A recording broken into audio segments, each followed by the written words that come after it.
That shit, you can receive Big Show's height on the fucking platform. That's right.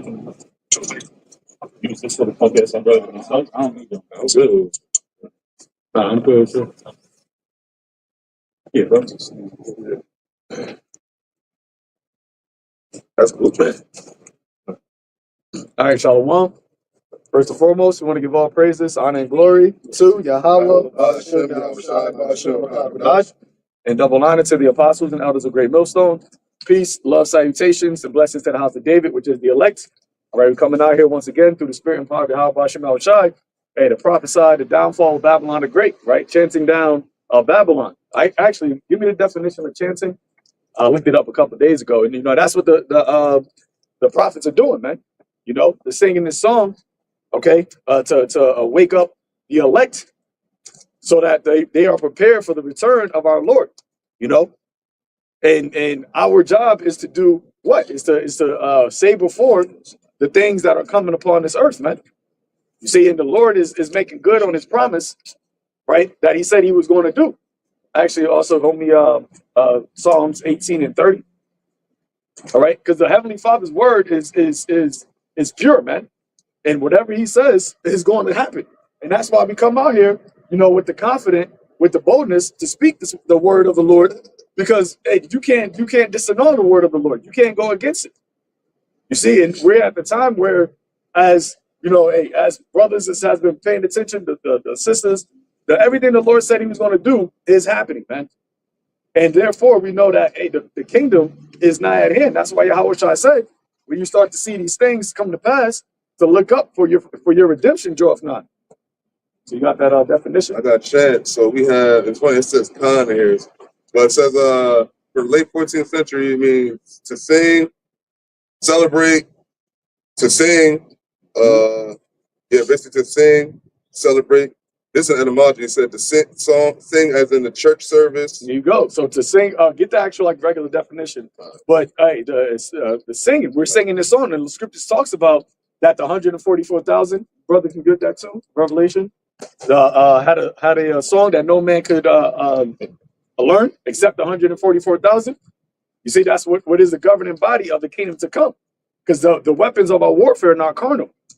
Just like during the time of Jericho, where the Lord had us, circle the city of Jericho, and you had the priest, you had the trumpets playing, and then after that certain time, what is it, 7 days? After the seventh day, the walls came down, and they didn't have to actually do anything physically. All they had to do was just what? Sing that song, chant down the wall of Jericho, and that's what we're doing in to Babylon the Great. So it says basically to say or shout repeatedly in the sing-song tone. Yep, to say or shout repeatedly. And there you got people that would say, "Oh, y'all say the same thing," and that's true. And you got the men of the Lord throughout the four corners of the earth all saying the same thing, right? That comes from different walks and backgrounds in different areas. They saying it in different languages, but they all saying the same thing. You got to Done real quick. Also, when we do holy days, and we always and to encourage you brothers out there, the scriptures tell you to chant down Babylon. Do the curses when you do your prayers. Do the curses. Curse this place. Yep. Hey, the scripture says that the effectual fervent prayer of the righteous availeth much. Hey, we're the only ones through the Spirit, that the Lord is hearing, because you got these other people out in the world that are praying, for peace, praying for things to get better, praying for America's success, and those prayers are null and void, man. They're really praying against the will of the Lord. See, the Lord got the Spirit upon his elect, the hopeful elect, to actually pray for the things that are for the will of the Lord. And those things we are seeing are actually coming to pass. The end is manifested. So we got that real quick. Yeah. Oh, so it says, it says, what does it mean to be chanting? It says to repeat or sing a word or phrase continuously. That's what it means to be chanting. Yep. To repeat or say a word continuously, and we are saying the word or phrase, right? Which is the gospel. Okay, the gospel is the same thing. We're staying true to the word that we heard from the beginning, man. we haven't changed it up. Like you have some people that have changed up what is the mark of the beast, right? They changed up different doctrines. And the scripture says that in the latter days that was going to happen. They was going to give heed to seducing spirits and doctrines of devils. But the true gospel, the true lyrics, you don't change. You know, it's the same. You listen to your favorite song, you can listen to it over and over. It's going to be the same song. And that's what this is, you know, for the nation of Israel. For the elect, really. It's the same record. Got it? Okay, so the definition, it says say or shout repeatedly in a sing-song tone. Hey, and the Lord said, what? To cry aloud, spare not. Blow ye the trumpet in Zion. Right? And what are we singing? That the parting asunder at times is here, man. Which even people that are outside of the truth, they actually even see that the way that society is set up now is shifting. The whole global structure is moving, right? This is moving from America being dominant, you know, America just doing whatever they want to do on a geopolitical scale or the geoeconomic, you know, scale, and things are now shifting to everybody wants, you know, a piece of the world stage. So Esau's, we're truly at the end of Esau, specifically Babylon's reign. But the scriptures entails that after Esau doesn't come the Moabites, it doesn't come, you know, the BRICS nations, right? It doesn't come the Medes, Russia. After Esau is Jacob, and that's it. And that's what the world is not even looking for, man. That's why it says that their salvation so far beyond all that we have looked for. Because nobody is expecting the men that you see on the corners, right, in various cities throughout the earth, them to be the next rulers of the earth, man. Because everybody's looking at the next rulers. You got to have billions of dollars. You got to have a market, right, trade market. You got to have goods, services. You got to have a military. See, then that's what Trump said. You know, in order to take down the government, you need nuclear bombs. You need F-16s. But we don't got none of that. But how is it that we're going to be the ones that get the kingdom to come? Because we got the power of Yahweh Ba'ashem Yahweh Shai. And the Lord's coming with his army. You see? Got it? You get that. Get Revelation first. You have Revelation? Oh, okay. You get Revelation first, and then you get Psalm. It's on 14. Yeah. Yep. Revelation 14, verse 3. Actually, start at top. Revelation 14 and 1. And I looked, and lo, a lamb stood on the Mount Zion, and with him and 144,000, having his father's name written on their forehead. Yep. Hey, that's another thing, man. The elect are going to praise his holy name. The elect are going to keep the name of Yahweh Ba'ashem Yahweh Shai at the forefront of this. That's the main lyric in the song. You know, you got Jake. They big up themselves in their raps, you know, in their lyrics. They big up their names. But you got the elect that are bigging up the names of our power, man. Because the Lord said that his name, at the end of the day, it says his name is going to be made known. That's why he raised up Pharaoh, and that's why he raised up Esau, so that his name can be magnified on the earth.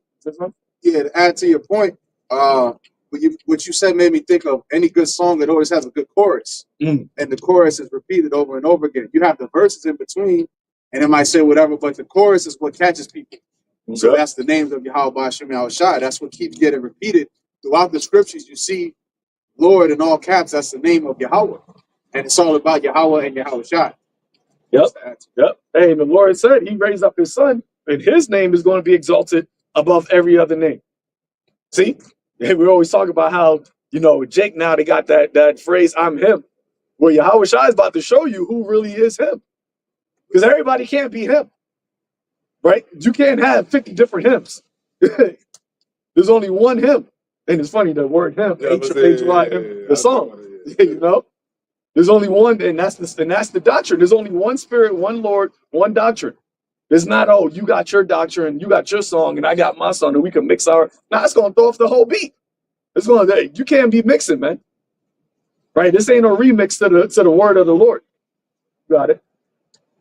Revelation 14 and 2. And I heard a voice from heaven as the voice of many waters, and as the voice of a great thunder.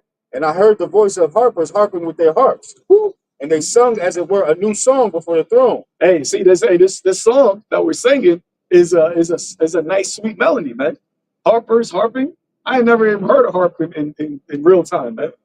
But I know, hearing it on YouTube, harps that's a beautiful instrument, man. It has actually healing. I remember looking at it. Harps.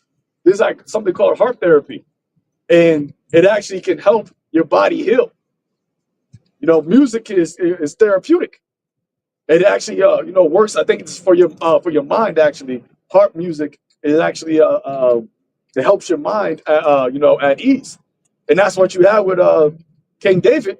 When you had Saul, what did Saul do? You played the harp, and it would do what?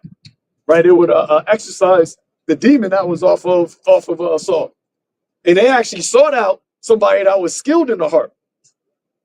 You see, so this word that we're preaching, it's actually exercising for the elect, right? It's giving us mental peace, man. While everybody else in the world, as you see, is chaotic, they unstable, they confused, their minds all cluttered and clouded, and I don't know what's going on. That's because they're not listening to this song. You can be at a place, and that's why you even know if you have, you travel, whatever. A lot of people wear headphones because you'll be traveling or you'll be on a train. Everything's chaotic around you. But if you got like a nice song or something that you like listening to, then you'll be at peace. And for us, for me, I say personally, a lot of the times I just listen to brothers' videos. Of course you listen to music too, but a lot of times you listen to the actual song because it's spiritual. It's a spiritual, gives you spiritual peace. And that's what this world doesn't have. That's why Yahweh said, in this world you should have tribulation, but in him he's going to leave you peace, man. He's going to give you peace. And we can clearly see that people are in a troubled state, man. Right? They're in a troubled state, and there's only one melody that can put them at peace, put them at rest. Just for the harp. Remember, Jagged Edge had a song, Walk Out of Heaven. Remember, the main instrument of the song was harp. His harp? So brother can look that up with the harp therapy. And the joint that I believe that coming to America when he was getting babes, I think that was a harp too. Getting coming to America with swooping them. Yeah. The brother be using that like for his videos a lot. Yeah. And he was like, But hey, so run that back again. And whoever got the harp therapy, pull it out. Revelation 14:3. And they sung it as it were a new song before the throne, before the four beasts and the elders. And no man could learn that song but the 144. No, so like you run the harp part again. Okay. Yeah. Verse 2. Revelation 14:2. And I heard a voice from heaven as the voice of many waters, and as the voice of a great thunder. And I heard the voice of harpers harping with their harps. Yep. So I've heard the voice of harpers harping with their harps. See?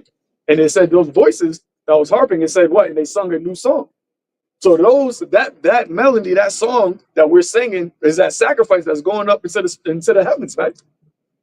And it's funny because the angels are giving us the lyrics, and then we're bringing it back up to the heavens. And that song is a sweet savor to, and that sacrifice is a sweet savor to the Lord, man. It's like, yeah, that's the spiritual recycling, man. Okay, and what is it doing? It's causing this whole place to shift, man.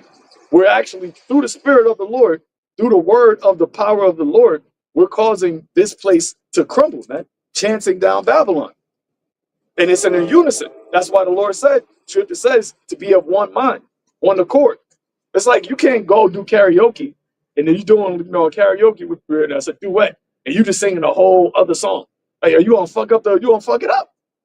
So you got to be with brothers that are on the same accord. What you got? I just want to point something out to you. Did you pull up the? Yeah, I got it. Yeah. Pull that out, please. Harp therapy is a broad term for therapies that use the harp to support emotional, physical, mental, or spiritual healing. There you go. That's it. There's a little bit more. Okay, go ahead. It can range from active participation, like taking harp lessons, to passively listening to live harp music. Bedside harp therapy involves a harpist playing for the recipient in their location, offering comfort and emotional release. Yep. And I think they said one of the one of the not symptoms, one of the diseases that it helps is bipolar. And when you go into basically what Saul had, right? They basically said, Saul had an evil spirit, but his evil spirit that was plaguing him was basically bipolarism, because he would be cool at one minute, and then the next minute he just wanted to try to kill David. So that's why when you played the harp, it settled him down. But see, now what they do, they give you drugs, right? They give you witchcraft for these mental illnesses, which is nothing but demons. Let's see what this guy is talking about. It's nothing but demons, really. That is plaguing them. But at the end of the day, man, this is the song that we're singing for the elect, and it's easing the minds of the elect. Okay, you got it. Verse 3. And they sung as it were a new song before the throne and before the four beasts and the elders. And no man could learn that song but the 144,000 which were redeemed from the earth. So no man can learn that song but the 144,000. So when you got people saying that the 144,000, don't matter, well, they're the only ones that can learn the song. And if that song is necessary, it's needful to be heard, so that the elect can be redeemed, that means that these individuals will have to be alive on the earth, man. And it's not some spiritual number. No, it tells you in Revelation the 7th chapter that it's 12,000 from each tribe, the sons of Israel. Right? When you go into the word children, it says sons. So 12,000 from each tribe of the nation of Israel. Those are the ones that's going to have that song, and nobody else can learn it. You're not going to have a Moabite. Now you have an Israelite that may look like a Moabite, but at the end of the day, it's just the spirit. Because this is a spiritual song. No man can learn it. But everybody got the scripts, right? Everybody has back in the day, you get the CD, you have like the lyrics in the back. Everybody has the lyrics, but you can't learn the song. It's like listening to, I remember growing up, I could never get with Bone Thugs and Harmony because I couldn't, it was too fast. Like, yo, what the fuck are they saying? You hear it, but you can't understand it. And that's what the Lord said about the ones that are not a part of the elect. Hearing, they were here, but not understand. Actually, the brother can pull that up too. A little more now, is that it? Yeah. All right, 3 seconds. You got it. Psalms 119 and 54. Thy statutes have been my songs in the house of my pilgrimage. You got it. Yeah, the statutes, the scriptures, essentially, the law, statutes, and commandments, which goes beyond just the laws, it's the whole book. Those have been our song. That's what's uplifting us. Like you said, Bone Thugs and Harmony, you couldn't understand it. They said the same thing about Twister when he first came out. It's like, yo, he's too fast. This shit ain't gonna hit. Then that ended up being the style now. Everybody rapping fast, but they had to catch up a little bit. But point being, the statutes, this word of Yahweh Ba'Shem Yahushua is our song in the house of our pilgrimage, which a pilgrimage is what? A journey, a voyage. You see, so we're in a faraway land, but what's keeping us locked in with the Lord is this song, the new song. Yep. Hey, and the Lord said in the latter days that the daughters of music was going to be brought low. So you can clearly see that now, how the actual music of this world is deteriorating, right? It's a quick deterioration. But what is standing firm? What is actually growing?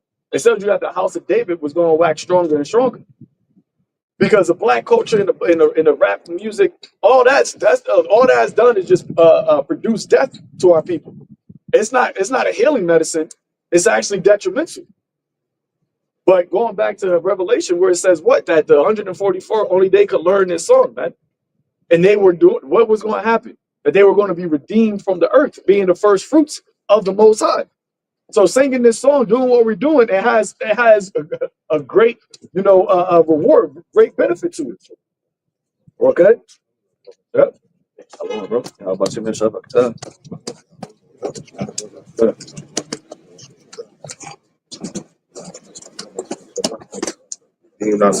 Yep, being redeemed.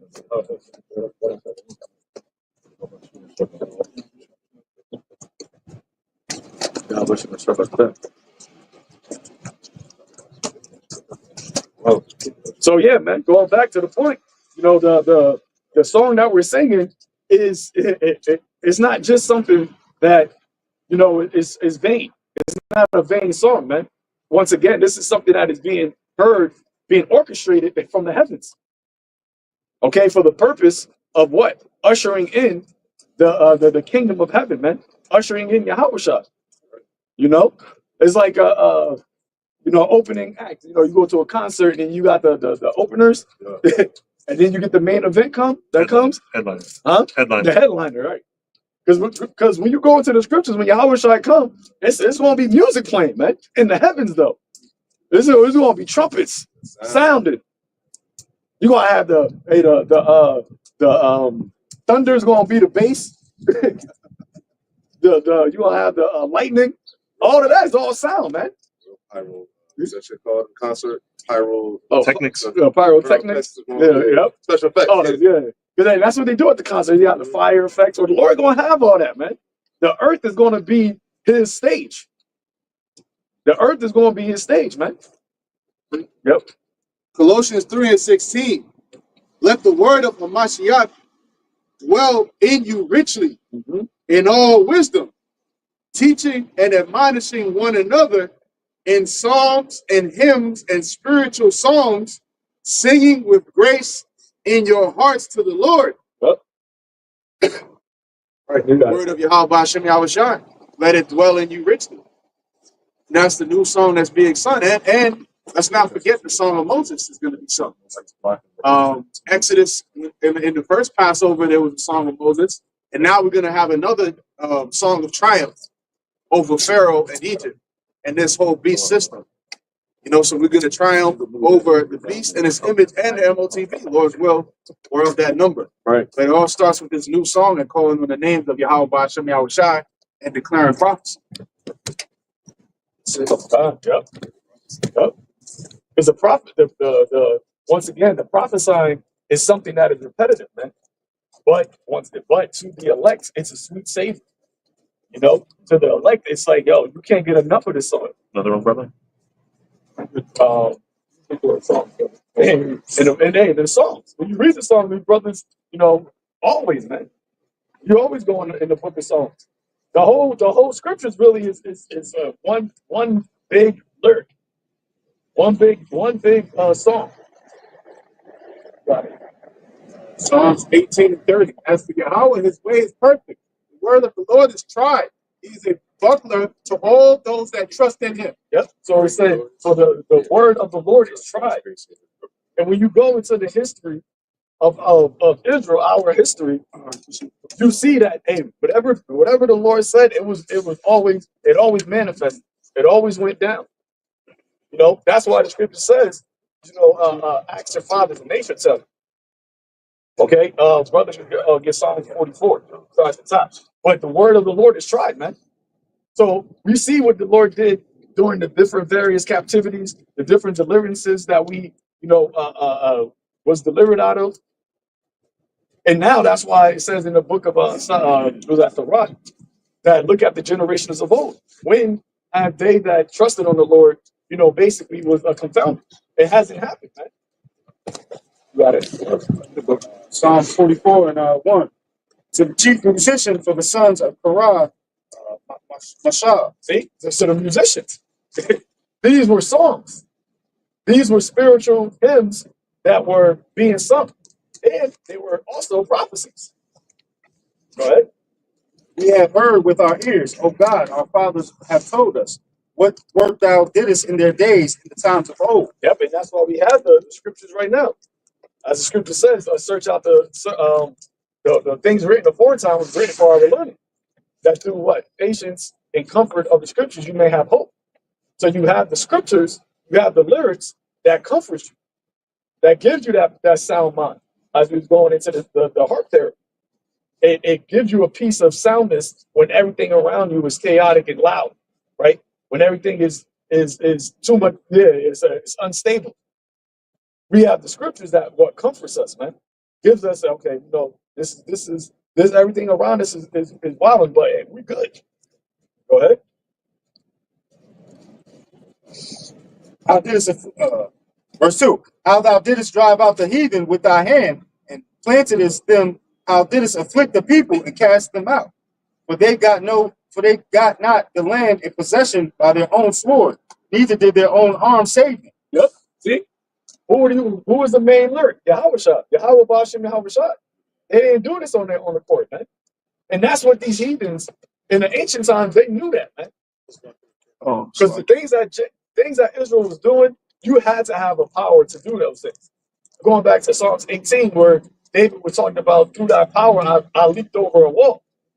You know, that's something that is literally being done. I remember before, I used to think, like, was this like he was talking about how mighty he was able to do, but now the Lord he was able actually to do these things. Now you got to think about that on a carnal level. You see, and this is why he was able to subdue the nations, because it wasn't as if Israel was just had a massive army compared to the other nations. The Lord said he chose us because we were the smallest. But what did he do? The Lord used Israel and through David, the house, King David, and the house of David, to actually have astronomical feats, man, to be able to do things that was far superior than their adversaries. So you see David coming through one, and then all of a sudden you jump. That's why they say that the Hulk was mimicked after King David, because that's what the Hulk would do, right? He would run and he would jump and then he'll leap. He could jump over, and those walls back in the ancient world were tall, man. So you just have David to come through, hop over a wall, which the city walls were your defense. So if you just, and it would take a long time without that type of power to actually break through those walls. But if you just had the king was able to just hop over and shit, and then just start wilding and open the gate from the other side, everybody else come through. You got the mighty men. That's how he was subduing the nations. Lord, he would pray to the Lord, hey, you have to go there. Yeah, I'm gonna be with you. Let's go. Like, I know I'm gonna get the power. Look what Samson did, man. He didn't have a sword, a spear. He had a jawbone of an ass. Wiped out 1,000 Philistines. Carry the gates. What happened? You just carry the gates with him. Yeah. See? Light work, man. But that's why it says, like, our forefathers told us of these things, man. And that's the power the Lord said that, hey, we want to get that now and then some, because we're gonna need it. You got these AI robots, right? These cyborgs, they got actual guns now, kinetic weapons, all these things. But the Lord said, I'm gonna make The Lord said, I'm gonna make you my weapon. He's not gonna have us, you know what, I'm gonna lead you to a factory. There's gonna be a bunch of M16s and not. Because then you're gonna give the power or the glory to those weapons. Right. The Lord said, nah, Israel's gonna be my battle axe and weapon of war. And we already have the written record of the Lord doing that before. He did, and the Lord said, what? I shall raise up the tabernacle of David as in the days of old. Got it. For they got not the land in possession by their own sword, neither did their own arm save them, but thy right hand and thy arm and the light of thy countenance, because thou hadst a favor unto them. Yep, it has a favor unto them. And that's who? The nation of Israel. And it's always been that way. The Lord said, I will have mercy on Jacob and yet still choose Israel. So it's always going to be the Lord dealing with Israel. And that's why you got the remnant in this time. Because the majority of our people, they revolted and gone. They went after the ways of the heathens. But through the grace and mercy, through the Holy Spirit, through what Yahweh Shai did in the latter times, now we have our connection back to the Heavenly Father, man. And we're praying, we're sighing and crying, we're chanting, we're singing this song, and the Lord's hearing this, man. So now you see what's happening in the world. Everything is now coming to that full circle for the world that was created for Israel to give back to Israel again. And it's going to be through Yahweh Shai to establish righteousness on the earth. Right? Look for it. Verse 4, thou art my king, O God. Command deliverances for Jacob. Through thee will we push down our enemies. Through thy name will we tread them under thy rod. Through thy name will we tread them under that rise up against us. Yep. And that's why we don't have any fear, man. Right? That's why we know that we're behind enemy lines. We're not out here with any type of physical threat. We're not a physical threat. You just had the police just sit there and just stare, watch us. But they can see if he wanted to, he could just take out his thing and just light us all up. What happened? So illegal. Yeah. But once again, all we're doing is just speaking His word. All we're doing is singing. Yep. That's it.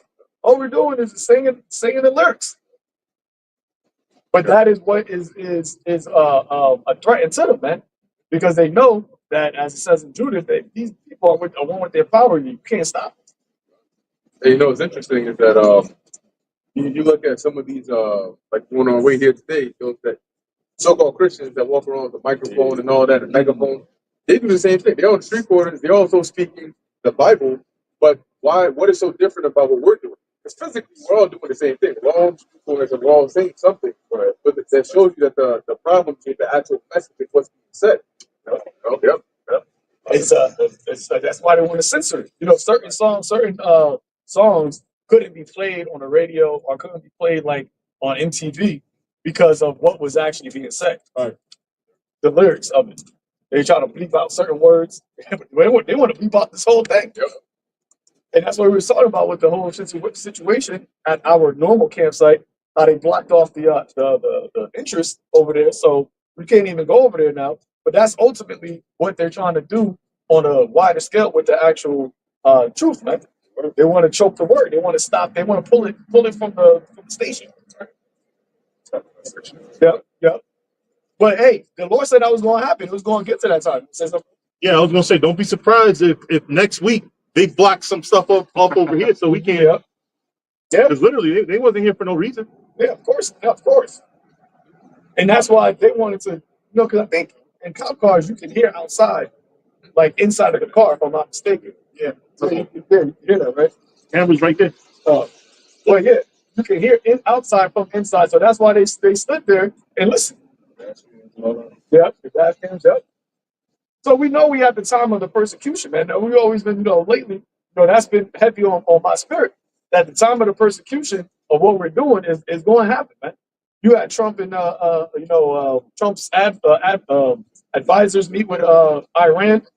I don't know if brothers got any information on that. But, no, they haven't. I seen one update and said they have ended talks with little movement, but I didn't read what actually was said. But hey, that's the spirit of the Lord, man. Because we're in the time of these prophecies, these words being fulfilled. The effect of every vision is at hand. And that's a part of the song. That's a part of the lyrics that we're singing. That you're going to go to war. Babylon is going to go to war with Iran. They're going to be drawn out because of the Amalekites. Yeah. And that's a chant. That's why you said the sister, the chick that you said you was talking, she was saying, no, you speaking things into existence. Well, how are we able to do that? Well, we're just regular men, right? How are we able to speak things into existence? Because ultimately, we're not just regular men. But once again, the information that we have received came from the heavens. So, in essence, yes, we are speaking things into existence, and that's why you had Trump say that. There's prophets that say that the world is going to end in the Middle East. Why are you saying that? Who's saying that first and foremost? And then why are you saying that? Because Trump said he's not a Christian. He don't believe in the Bible. So why are you saying things that are written in the Bible and saying that there are prophets that are saying this? Because he understands full and well the power of the prophets, man. It's not something that is physical. It's something that is spiritual. It's our words.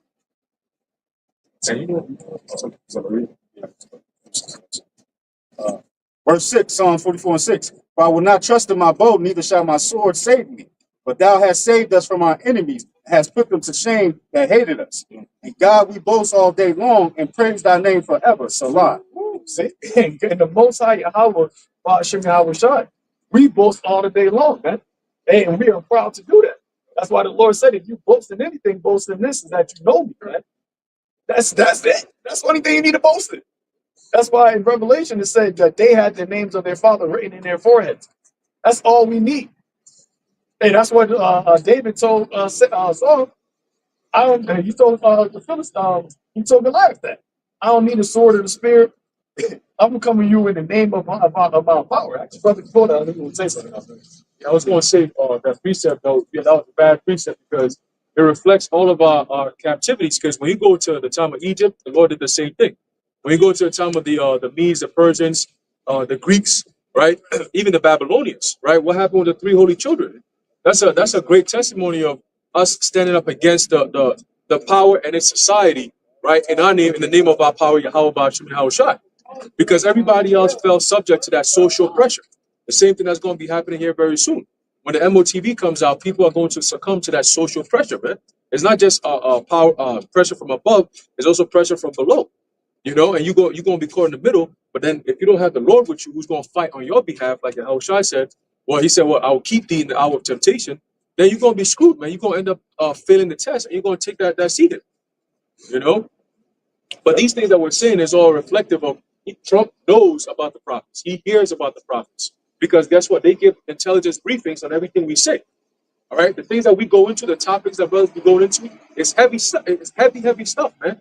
Things that they don't want you to know about. Things that they know, but they wonder how the hell did they know? Because they're not in our inner circles. When they see the prophets, when we come out here like that, they're like, how do they know all this information? And even the apostles even brought it out from time to time. They bring out how there was at one time they were teaching, and then this limo pulled up, and some Edomite popped out in a suit or whatever, and he's looking at the sign. He's like, "How did you get that? How did you guys get that? You know, we did so much for all the years to hide this from you. How did you guys get that?" Yeah, you know, and you could tell that kind of interaction. For Edomite to pop out and be all like, "Yo, how did you get that?" That's like a big deal to them. You know, so they don't take this lightly. They're not going to send cops and put these things around just because we're nobodies. Come on, man. They know everything we're saying is true. And they see the things that we're saying is coming to pass. And going back to that example that Zaquan made about this being the music, it's like in the world when you have that song that pops out and becomes popular, you got some that listen to it, they're like, yo, that song is fire. And you got those that don't listen to it, and all of a sudden it becomes so popular, everybody's listening to it. That's the truth right now. That's why people coming out of the woodwork, oh, nah, this is this, or this is that. So this whole time, you niggas been hearing the song, but you act like you don't hear it. But now that everybody's talking about it, we fight for you, not dance. Not dance. Yep. You know, now that everybody's talking about it and it's catching mainstream attention, all of a sudden people want to come in, oh, I'm a Hebrew Israelite. Oh, why I'm no longer a Hebrew Israelite. You all condemned at the end of the day. If you're not the elect, you're gonna be condemned, man. All right. I got the percentage though, but there's an update. So this is from the Al Jazeera joint.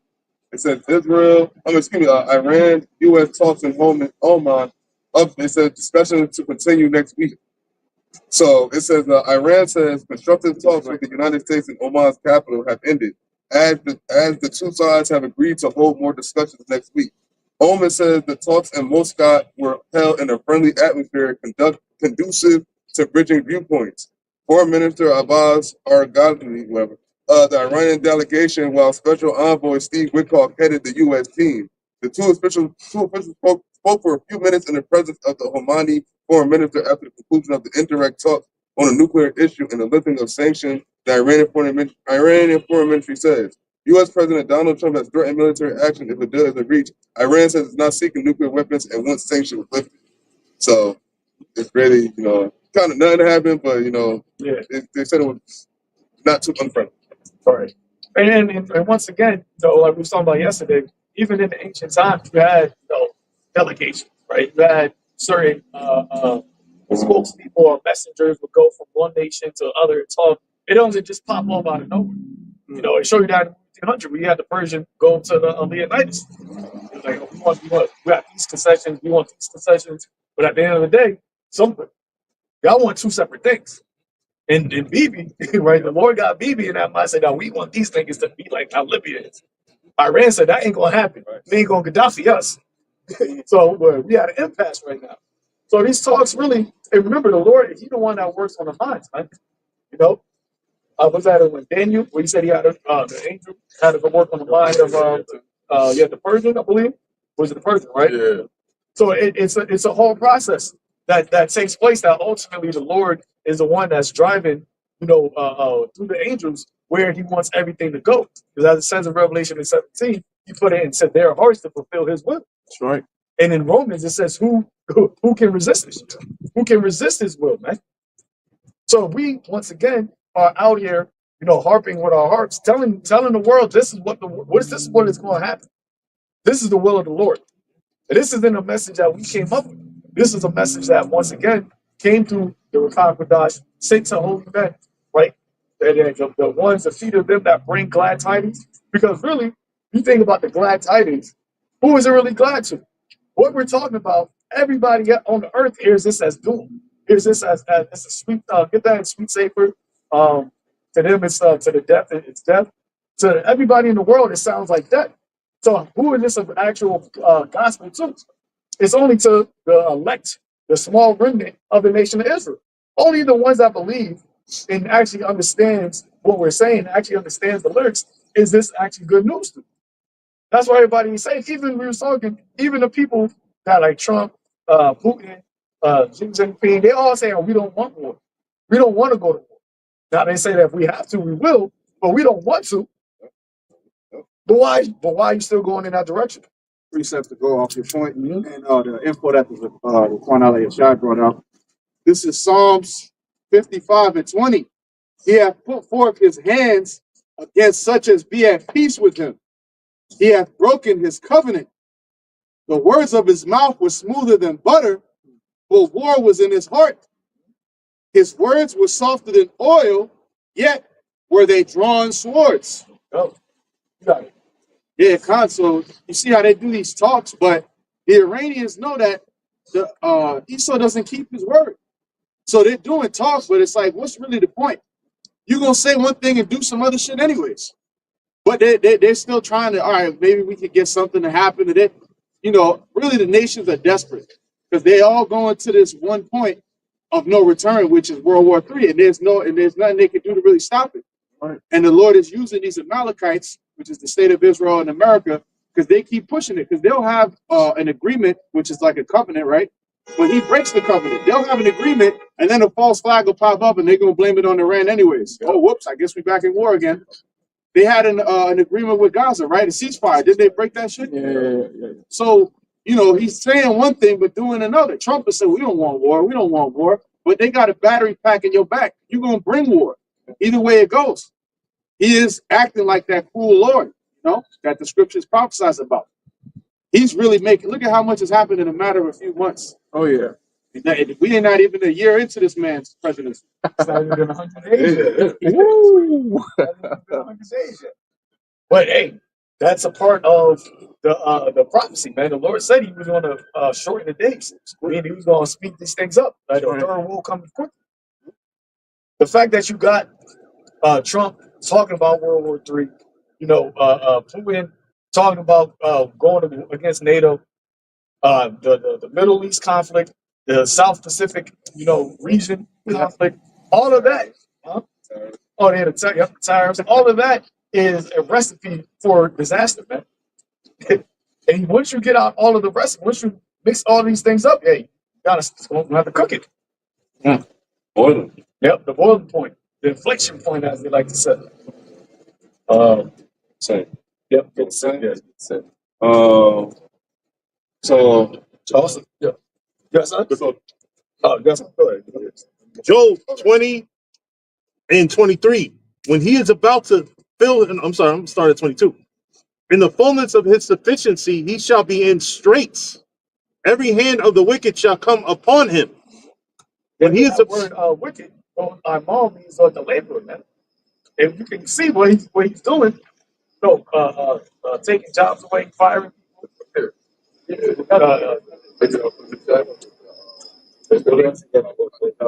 Oh yeah. So the hypocrite said, if you want to work in the field, you want to pick crops, or if you want to work in these hotels, you can stay. Like I said, you want to be a house nigga or a field nigga, and that's why Trump said they're taking all the black jobs. Because that's what they look at Israel as. Y'all are the base, the loaf. Y'all got to stay in this position. But hey, we like that. We're not up in arms and upset with him saying that. No, keep talking that way. Because hey, that's a part of prophecy. Your look got to be that stout, man. And Trump being a president of the so-called most powerful nation, this nigga is not a politician at all. He doesn't speak, he doesn't walk, he doesn't move like a politician. He's just doing it. You know what? Like the brother said, that cruel Lord that the Lord said He was going to put over this place, man. Got it. Like the Roman emperors, majority of them, when they came up into office, some of them weren't like actually, didn't have political background.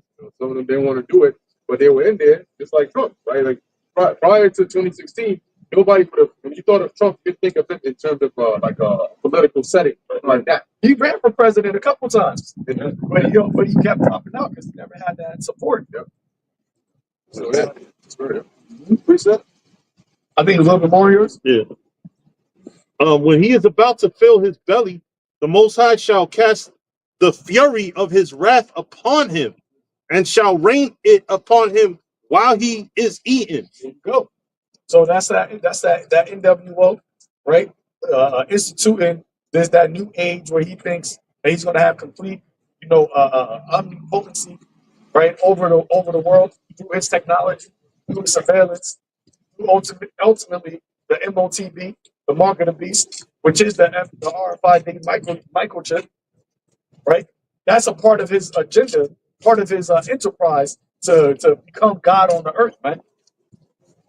Because you even had the director of education, Linda McMahon, which is Vince McMahon's wife, and she did a couple of scenes in WWE. She got Stone Cold stunned before, man. So that's a thing. So yeah. So think about these are the people that are in these higher up the cabinets of Trump now. Yeah, Trump was in there too. WrestleMania. Yeah, entertainers, man. Yeah, he did. Yeah. He shaved his hair. Yep. So that's who is your leaders right now, man. But she talking about that A1. She go to A1. You even call it AI. That's how you know they just ignorant. She was like A1. It's going to the children are going to be being taught by A1, and everybody just looking at her like yo. So you just going to say she's the secretary of the Department of Education, talking about education, talking about AI, calling it A1. Like, come on, man. Is there no more wisdom in teaming? What happened, bro? It's not good. A1 steak sauce. Yeah, A1 steak sauce. But hey, that's once again, there's no more wisdom in teaming. Hey, Trump talking about Liberation Day with the tariffs. Everybody, this is a beautiful thing. 2 days later, we're not going to pause it. That's fake news. And the next day, actually, we're all going to pause it. We've been thinking about it for a while. Like, what's going on? Which way you going with this right now, man? I think China bumped up the tariff percentage up. I think 125. Yeah, to match the U.S. Yeah. They said that they're not going to go up anymore if the U.S. goes up. He said they're done with that shit. He said, it's a joke now. We're not even dealing with that. That's going to be something 50%, right? Huh? What was that? That's it. Oh yeah, 15% of imports comes from America. Yeah. So the Walmart said we don't care. We don't care. We're only losing 15% of our market. They said that China's been around for 5,000 years. America's new. China gonna be around long after America. I'm like, yo, that's a fact. America is not America. Hey, the triumphing of the wicked is but for a moment, man. Yeah. In short, you don't get to live on forever, man. You got only a small piece of the story, man. Now it was a great, like Babylon, great in wickedness, but it's only a small piece, man. That's why the Lord say, hey, in 1 hour, this place gonna be destroyed. But I think about how the truth came out, how quick shit started going down. These some years ago. Mm-hmm. Yeah, you're the heightened part of America was only within the last generation. You didn't have because I actually asked Brock, right? I asked AI. I said, was America the fastest empire to rise? And it said based off of the height of when America came into its height in time, it said based off of that, I think it said it only took like 117 years or something like that from its inception in 1776 to I think it said 19 something, like early 1900s. Yeah, the early 1900s. No, or was it 18? I can't remember, but it had the quickest rise. So America went from being a new nation, and it rose the quickest out of all empires, man. And just like that, it's going to fall. That's why the Lord said in 1 hour, how such great riches come to naught. Yeah, is it more on that? Says, he shall flee from the iron weapon, and the bow of steel shall strike him through. What is that? That's the nukes, man. Brother can get Jeremiah 51, right? Because the Lord said he got this. He's going to open up his armory, and his own weapons is going to destroy it. The own things that Esau created to be, as what the Oppenheimer said. Now have I become death? When they created the atomic bomb, the destroyer of worlds. To that meeting that they had today is fleeing from the iron weapon. They try peace talks. Right. That's fleeing from the iron weapon. Yeah, Trump said that the greatest existential threat. Biden says it's climate change. No, it's nuclear missiles. That's the greatest threat. He said the greatest threat is nuclear missiles. And why is that, man? Why is nuclear missiles the greatest threat? Because according to prophecy, that is going to be the way that your kingdom is destroyed. To the point, I talked to a client the other day, and we talked about the whole Iranian thing. It's like, yo, you think about it, why y'all feel so threatened? Y'all can just leave them alone, and they're not gonna bother you. It's not like Iran would just attack them, Right. if they would. But you're fucking with their shit, so they're like, yo, we gonna keep them in for protection. They're killing all these war generals. Like, Yeah, like, exactly. yeah, bro, like, you keep bombing them or beating them down, fucking up their whole shit. Yeah. You know, what's that? Soleimani was the first one, and then the next one, and the next one. They still ain't do nothing. You still keep provoking. Like actually, you said, they're gonna make a deal and they're gonna break the deal, and then turn around and say, "Oh, see, this is why we gotta go in there and fuck them up." You know? Yeah. Besides their mantra, I think the mantra was war through deception, something like that. Well, I can look it up before because they changed it, but their mission statement or their mantra was conducting war through deception. So that's Esau, man, because it tells you that when Satan was loose from his prison, where did he want to go to deceive the nations? That's a part of his power. Second Thessalonians, with all power, signs, lying wonders, all deceivableness. That's a part of Esau's. That's a part of his power. Going back to the garden, the serpent was more subtle than any beast of the field. By way of deception. Yeah, I think it's by way of deception. Got it. They don't have a lot of information on it, obviously. Yeah. Now, I remember I looked it up. Their old shit was by way of deception, we engage war.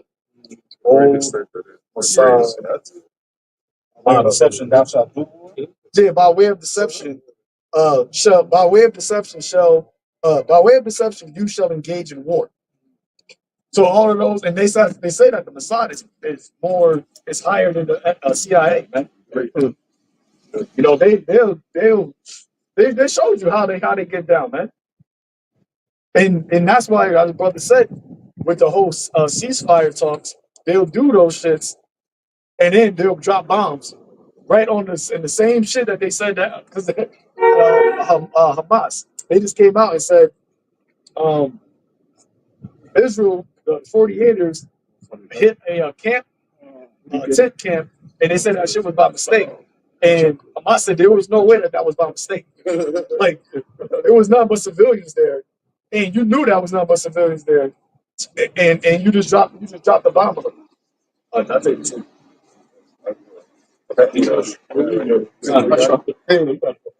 It says here, what does the Mossad motto, by way of deception, thou shalt do war mean? It says, it means they'll never stop committing cowardly acts of terrorism or theism for the purpose of framing others, doing any and everything, no matter how horrific, to trick, deceive, and manipulate the world into giving them their way. Yep, it said they'll do these things no matter how horrific it is to deceive others, man. And when you look at the thing that happened on September of 2001, there was a setup by those people. They go into the information about how all of those small hats was took off of how that happened, just They randomly. got an alert. I think it said a small hat only app, kind of like Telegram. Yeah. They sent an alert to all of them. I don't know where that Yep. That's wild. They had the dancing Israelis. Yep. I think I was in Jersey too. They said they captured Israeli agents in Jersey, and they were in a van that had like a plane and buildings on it. And they said they caught them, and people were like, "Yo, what the fuck?" They're like celebrating, like this was the mission, and it was done. The buildings collapsed, And everybody's like, yo, what happened with these guys? Like, they should be persecuted or like looked into. Well, they got sent right back to Israel. Not a word of it spoken again. And also too with the 911, they were saying I heard brother the historian tells the doctor, he was like when before that happened, they were trying to pass the Patriot Act, but they were basically like the American people was going against it, they didn't really want it. So they said they had to come up with something to where like they had to accept it. And that's ultimately what they did that for with the Patriot Act. That also brought in all of like this tea stuff. Like looking into people and shit like that. Yeah. Yeah. I never felt wings, I never felt straight. All my life. To this music. Is there more? There's more. You can if there's this. I mean, yeah. I want it. Like,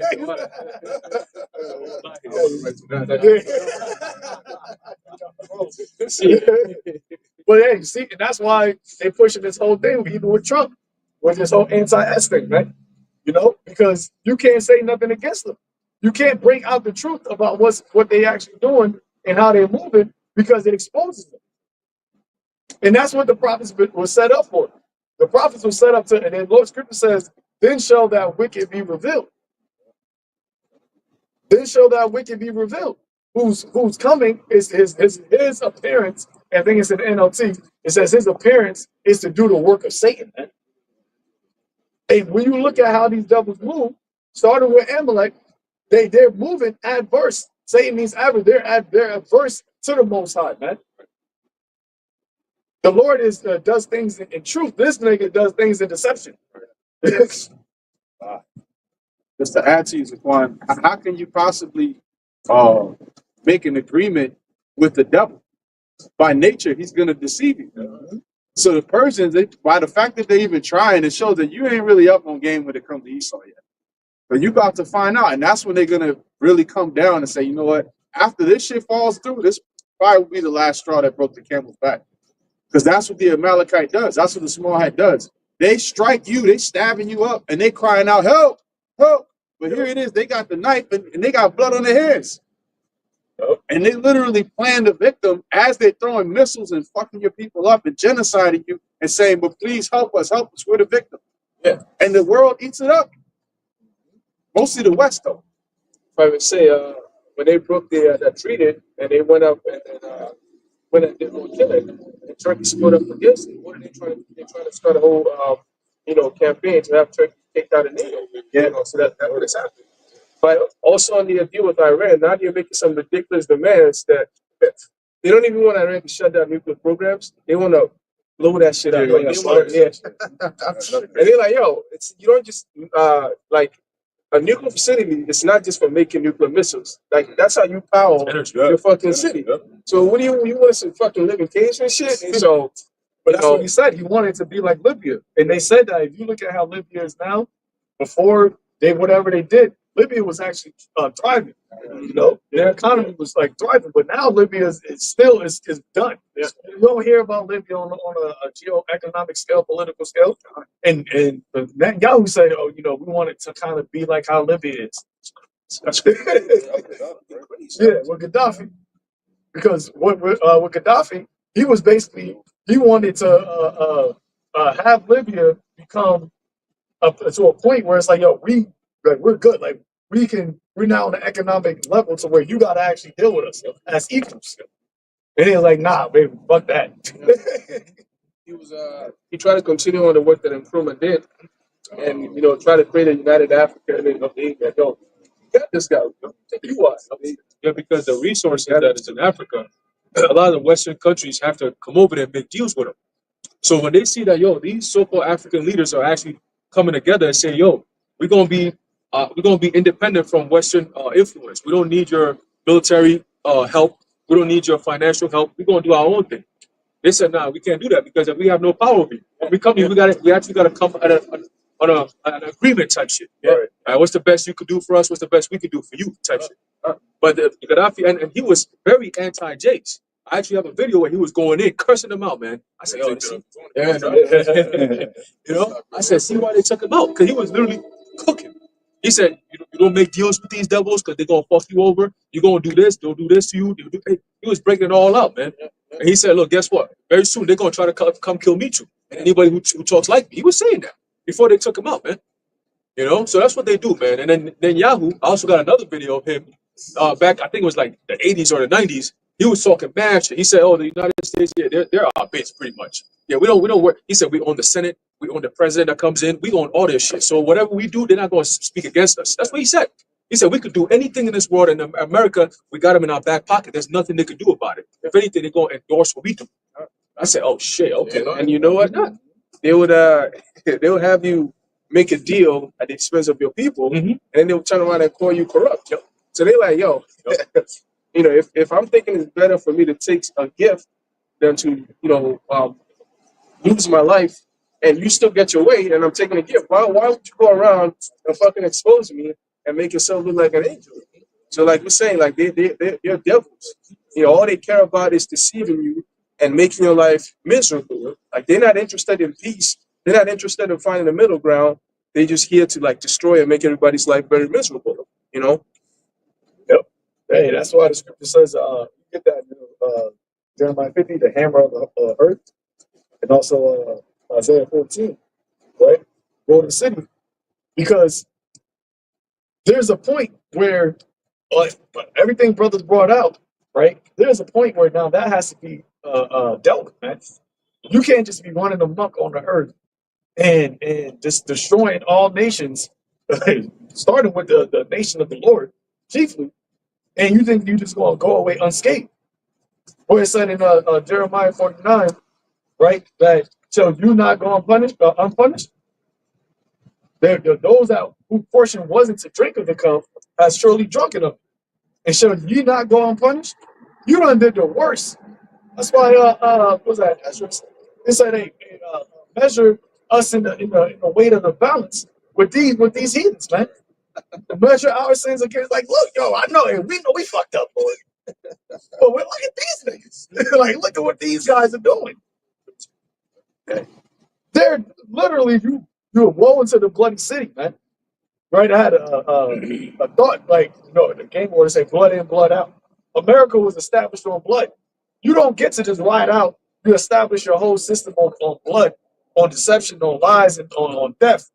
You don't get to just ride out and like, yeah, we just good, pass is a pass, and that's it. We just gonna move forward from here. Nah, you gotta deal with that, man. That's an unbalanced act, and the Lord said that here false balance is an abomination. That there needs to be a balancing of what Babylon did, what Esau did, what Amalek with the house of Edom. There needs to be a balance with that, man. From the beginning, if you want to go technical, from the serpent.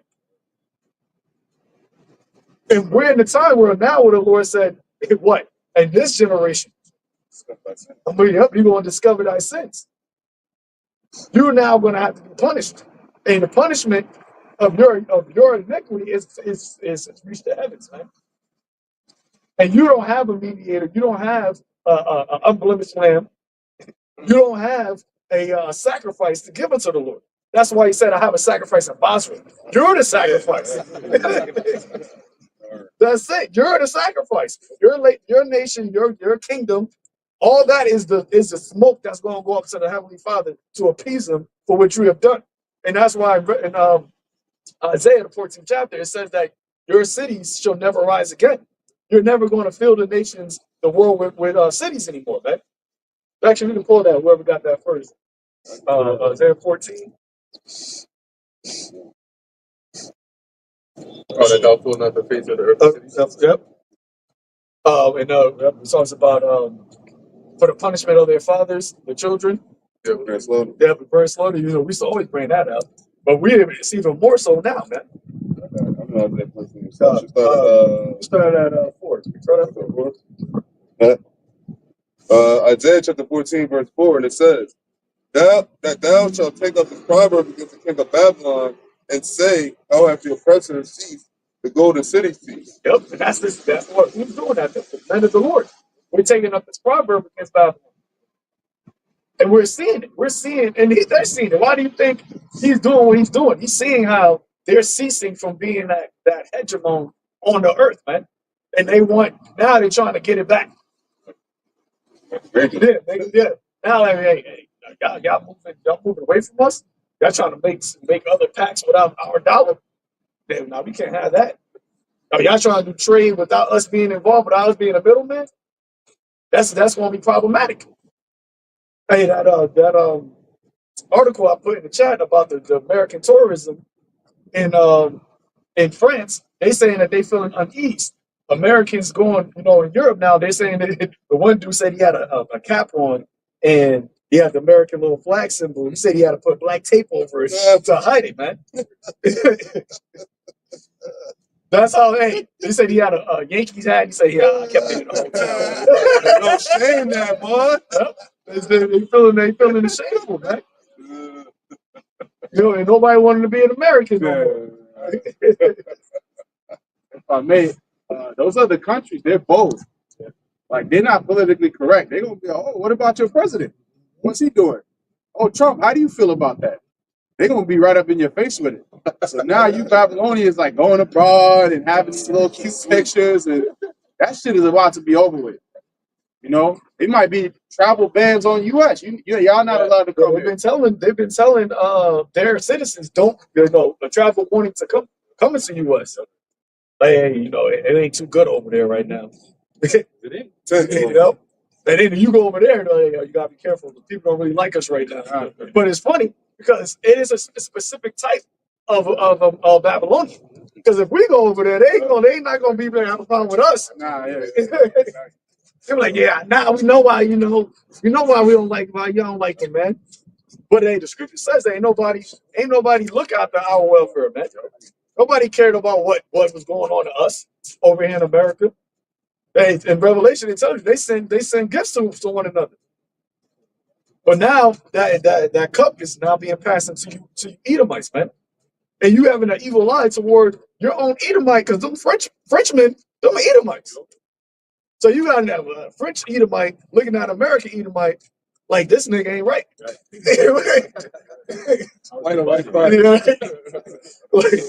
You look like me, but not nigga, you ain't right, man. Word. You can't happen to be. I'm proud to be an American. Anywhere you went, right? You don't even see that many people wearing MAGA hats no more. 70% though. They got that much of a vote. So the other nations like, you clearly like this nigga. Right. Y'all supported him boldly. Like, I gotta make America great. Like, his look is more stout than his fellows. For real. The American Edomite is like, their pride is like, it knows no bounds, bro. Yo, my bad. They said that at these protestings that are happening with the Tesla, with the government, you had the people that was protesting against it. I seen this one chick, Edomite chick. She was saying that she went there and she was expecting it to be violent.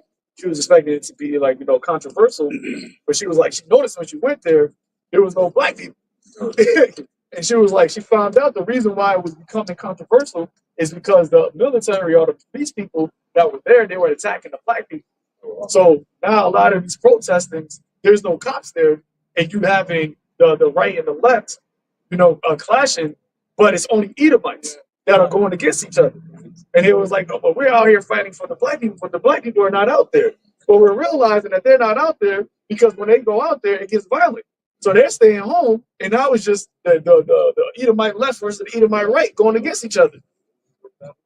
And when you see that was happening right in Springfield at the Tesla had a protest there. And you see none but just Edomites on one side of the street with the red hats, and the other Edomites. Elon is not even an American. Down with Trump, like they just going back. They going like Egyptian against Egyptian, man. Antifa. Yep. And you had Jay like, nah, this ain't our fight. Yep.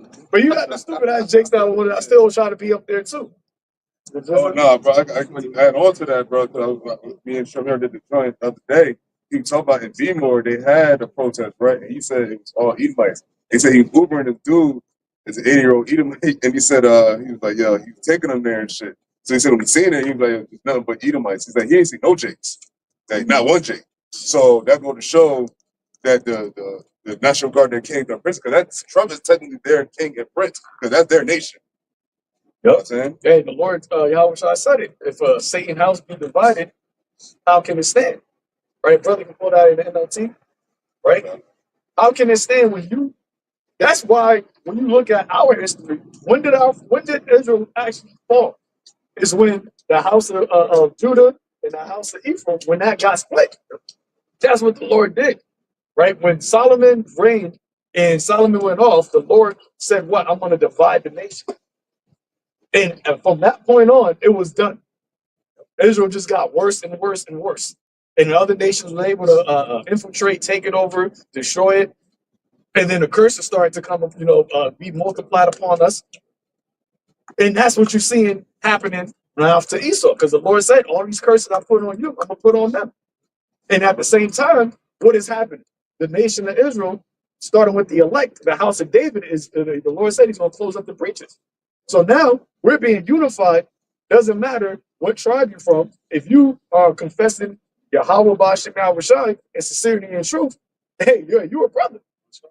So we got brothers that we don't even know, but hey, Yahweh Ba'ashem Yahweh Shai, hey, you my brother, man.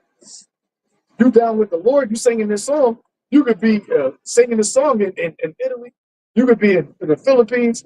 You could be from the South, from the East. That whole East Coast, West Coast beef that Esau tried to make during the 90s, that shit's done now in the truth. It don't matter if you're from the West Coast. Actually, it's even better. Like, oh, y'all out there saying, yeah, we over here. You in South America, you over there, man. Anytime you see your brother and how about you, man? It's like, oh, damn. Better. But now you see Edomite, see another Edomite with a hat on, looking at him all different. You damn dimmies. You the what do you call them? The lefties, the liberals. Yo, them niggas, they be going in, yo. Even the courthouse is the Senate hearings and shit. Oh, yeah. And decency. Oh, yeah. So look at what they're beefing over. They're beefing over wickedness, man. They're beefing over wickedness. Wait, you address her. It's ma'am. They got a whole man sitting there talking about man. That's crazy. You can't even go through a hearing, man. Yeah. In your councils. Aren't that weary in that councils? You can't even finish a council. Yeah, close the book up. I would not Fuck it all. this. I would not tolerate. Oh, it's not tolerant. Decency. Oh, how's the body though? How's the body? I got it. You got it? Yeah, I got it. Yeah. Matthew chapter 12, verse 26 in the NLT, it says, and if Satan is casting out Satan, he is divided and fighting against himself. His own kingdom will not survive. No, start up. Start up. Start at 25. Yeah, if you think about it, it's like if you had a demon rebuking other demons. Like you got a demon on this individual, another demon comes and rebukes him. So he can go. At that point, you know what I'm saying, you're gonna have less demonic activity overall going on in the world. And then that's like if their whole mission is to cause chaos, it's gonna have those numbers dwindle because they're basically doing the job of their adversary to each other. That's why that house cannot stand. Yeah. Matthew chapter 12, verse 25 in the NLT says, Yahushua knew their thoughts and replied, any kingdom divided by civil war is doomed. It said any kingdom divided by civil war is doomed. During the candidacy, that was all they were talking about. If we don't win, it's going to be civil. There's going to be civil war. If we don't win, it's going to be an and you see it happening right now. Since Trump got in office, thousands of protests, man. Thousands of protests against this guy, man. Now he said it was a red sweep. 70% of people. So who protested? You got a lot of people that voted for him that got asked out of the job. Now they're going against this guy. Like, yo, you said we're gonna make America great. Why am I fired now? And the thing is, a lot of these people that got those jobs, it's not like you could just go get another federal job. You took down all of the shit, man. It's a federal government job. So now they're in a position to where it's like, yo, I didn't think I was going to be targeted. I was going to get targeted with this. So now they're protesting against it. You got veterans. Got one city hall. I forgot what a mayor was, a governor, but he went to the city hall. They could barely even speak. You had a veteran who's like, "You're fucking lying." He's like, North Carolina. It was North Carolina, yeah. And you had the actual government told their mayors, they was like, "Yo, don't go do a town hall meeting, man. Yeah, don't do it in person, because they're not regarding their kings or princes." So what happens when it gets more and more chaotic? Yeah, when these tariffs, inflation, people are now trying to stretch their dollar. You're not getting your Social Security. Now you got higher prices. People are not going to just resort to just cursing you out at a town hall meeting, man. It's going to be with swords in their hands. All of the things that are in prophecy. Remember, we always say these things. They saw the effects, right, of what was going on. We're now living the cause. We're seeing it. We're seeing why it's coming. Why what Ezra saw is happening, man. The end is manifest, as it says. It's actually playing out. And this is what the Lord told us to look out for. When you start to see these signs, when you see part of the signs pass, hey, measure the time that when you see these things come to pass, know that the end is near, man. It's like if you're watching a movie, and sometimes you'll see a scene where it's like one of the characters ends up in a car crash. You can see what type of car it is, but you're like, this guy don't drive this car. So as you're watching the movie, you see that sign happen, he comes into some money, and then this is the one specific car he goes to actually buy. So now you're like, okay, this scene must be coming up soon, because now I see how he ends up in a car crash in this type of car when I know that's not the car he drives. So that's like us right now. We're living in the times where we're like, all right, based on how things are going now, because when Second Ezra's 15, 16, when these precepts were being brought out, it's been being brought out for decades, right? And so those were times where centuries, right? Those were times when the state of the world was almost like opposite to what the scripture said would be happening. Right? No, but I mean like being brought out, like being taught by the apostles and stuff like that. Yeah. So it's like you're saying, hey, the America's going to look like this at some point, and yet we're living in the complete opposite of that. Right. So you're wondering, how does that actually happen? And now, as we start to see things get closer and closer, it's like that. We see through a glass darkly. We're getting closer and closer, so the image is getting clearer and clearer. Now we're like, it makes sense, because based on what's going on now, the only possible solution would be that they would resort to this or resort to that. This is why Ezra said X, Y, and Z, or he saw X, Y, and Z. That's why it says in 2 Peter that they've been, since the fathers fell asleep, all things continue as they were. That's why you had scoffers. When we was, you can only imagine. So I remember when we was first out here, you had people scoffing. So you can only imagine when the apostles was out there, man. How many people were just scoffing? You seen the videos. You see how people were just, it was always a crowd. The elder knows about it when he was out there. It was always a crowd. It was always people going against what you were saying, because you were in the heightened part of Babylon. People were living good. During the time of Bill Clinton's reign, Jake thought that he was the Messiah, man. They thought Bill Clinton was their actual king.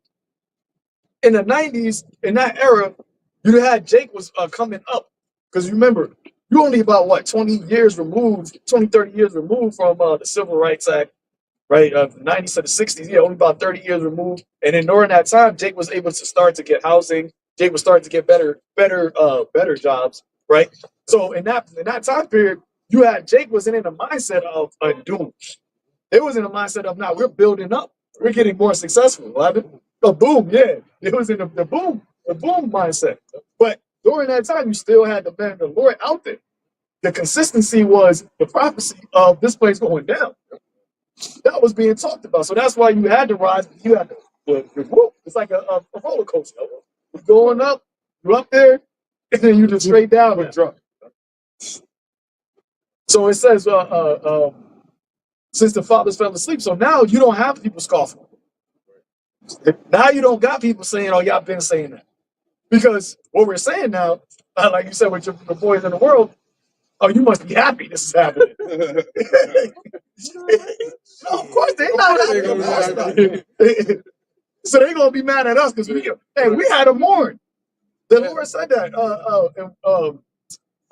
You're mourning while the world is rejoicing. you're going to be mourning, but be of good cheer, because when you start to eat joy, no man going to be able to take that away. You can pull that up. Nobody's going to be able to take away the joy, because what are we happy about? We're happy about the unfolding of what is happening in society. You can't stop that. You can't stop what is actually coming to pass. They're trying to heal Babylon, but it's not being healed. So you can't stop the fact that America is falling. You can't stop that these wars are formulated. All you can do is just say, I don't want to talk about it. But you don't got to talk about it. You live in it. And that eventually, that's the only thing that you're going to be living. You're only going to be living the hell, man. But we get to rejoice. Hey, Isaiah, it says, well, my servant shall rejoice of spirit, because we're not of this world. So us seeing this world go down, it only means that our world is coming. And that is what separates the elect, the hopeful elect, from everybody else. We see past this. We see afar off. People only can see right here. They only see what's in front of them. But we're looking past what's this, man. You got it? There's a book of John, chapter 16, verse 20. It says, verily, this is Yahushua speaking, verily, verily, I say unto you, that ye shall weep and lament, but the world shall rejoice. Yep. And ye shall be... No, I was going to say, and that's what we have been doing, man. Sighing and crying for all the abominations that have been done here, man. Our people indulge, and they still are indulging in wickedness. But in the beginning, I'll say for me, in the beginning of when I came out, we were always telling Jake about repenting, turning from their sins, stop eating pork, shrimp, crab, and lobster. Stop getting shaped up. And it's the same. That's still we're saying the same thing. But now it's more so you better. If you don't stop now, you about to be killed. Like it is no more. Hey, the Lord calling you back, brother. Like now, the Lord's saying this is the last time I'm calling. If you don't pick up this one, it's over. Really, it's over. If you're not on this side, you might have, bro. You better just hope you got mercy. I don't know, bro. It says that ye shall weep and lament, but the world shall rejoice, and ye shall be sorrowful, but your sorrow shall be turned into joy. A woman, when she is in travail, hath sorrow, because her hour is come. Yep. But as soon as she is delivered of the child, she remembereth no more the anguish for joy that a man is born into the world. Yep, hey, and that's likened unto what we're doing right now, because we've been sighing and crying, we've been mourning, right, for a long period of time, and that's like the birth pains. And the Lord says that these sorrows are like the beginning of the birth pains. So eventually, as the Lord just used, once the child comes, you stop sighing and crying, right? All of the cry, all of the mourning, that's going away, but now you got joy. And it said a son has been born into the world. So we're closer to Yahweh Shai, the son coming back into the world. So now we're more joyous, and we know that it's going to be the hour of temptation, that last push. Because they say there's one more push, and then you're that right there. I see the head, and then that's the last. There's the greatest scream. That's the hour of temptation. And that's the mindset that you got to have. Like, we just got this last straight gate. Just go through this last push. And then, hey, Yahweh Shai going to be there. And he said that if you have kept the word of his patience, he going to keep us through that last push, man. But see, yeah, we have the what they call the epidermal. I try to ease the pain, which really don't, because it's a curse from the Lord. So every woman I've talked to about pregnancy that took an epidural, they said that shit don't work. They just say they just feel like they don't feel their legs, but they still feel the pain in the canal, because it's a curse from the Lord. The Lord said that through labor, through pain, you're going to bring forth children to the earth. So you can't undo the Lord's curse, man. You damn devils. Hey, bro, I think that I got you. Like you said, just like a woman when she's in labor, she can't go back. Once the baby starts coming and she's there and they tell her to push, a lot of women are shaking their head, no, no, no, I can't do this anymore. And yet, a couple hours later, the baby's out. So they know that right now, if half the baby's head is out, what you mean you can't do this no more? You don't have an option. You just got to keep on pushing. And so you'll notice that sometimes it'll take longer. Like it'll take a lot of time for the baby to come out because the woman is just going through so much pain, but she still has to go through the whole entire thing, process, right? The whole process. So it's like with us, whether you want to or not, Jacob's trouble and the hour of temptation is going to come upon everybody. Your best bet is just being in the right mindset to say, you know what? Once we're in here, there ain't no going back. You know, there's no like, let me take a break, let me slow down. You just got to keep on going. No matter how tired you are, how stressed you are, you just got to keep on going.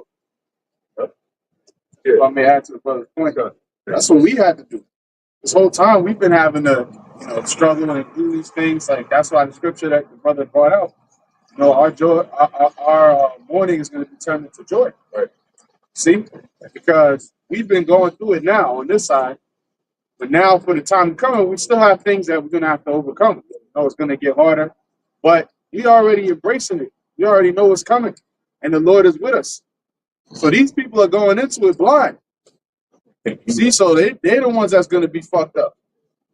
They're the ones that got to be worried, man, for the times that's coming. The Lord been preparing our minds, been preparing us for this day to come. So now it's like, okay, good. It's like in the book of Job, where Job said that the Lord was striking him so much he couldn't even catch a breath of air. Man, I need to breathe. And sometimes we feel like that because the Lord be laying it on, but it's for our betterment and our benefit.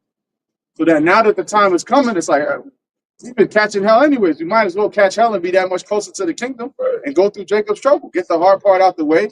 But these people, they don't want that to happen, especially these women. Oh, don't talk about that. I don't want to hear that. Change the subject. That's boring. You're boring. All right, bitch. You're excited to us? You're going to be excited, but they ain't going to be in a good way. More like the horror movie, like Jason chasing your ass down the street, terrified. That's going to be exciting. Because they're all about, oh, this is boring. That's boring. Because righteousness is boring in this world. You don't get to just, we have to walk in the straight gate. So we don't get to partake in all the bullshit that most people do. Right. But now is the time where it's going to be exciting for us, and they're going to have to be the ones mourning. Yeah, Jason and Michael Myers, they'd be excited. Yeah. Michael Myers got a mask on, but I think smiling under that shit. Because ain't no way you get hit in the head that many times and keep getting back up.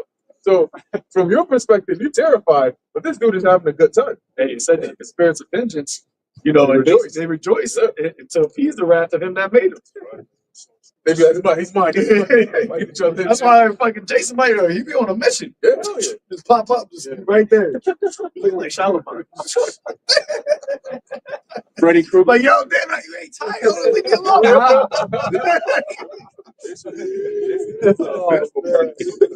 Jason came about was that's why he only targeted that Crystal Lake. Yeah. What they did to him when he was younger. So that's a vengeful character.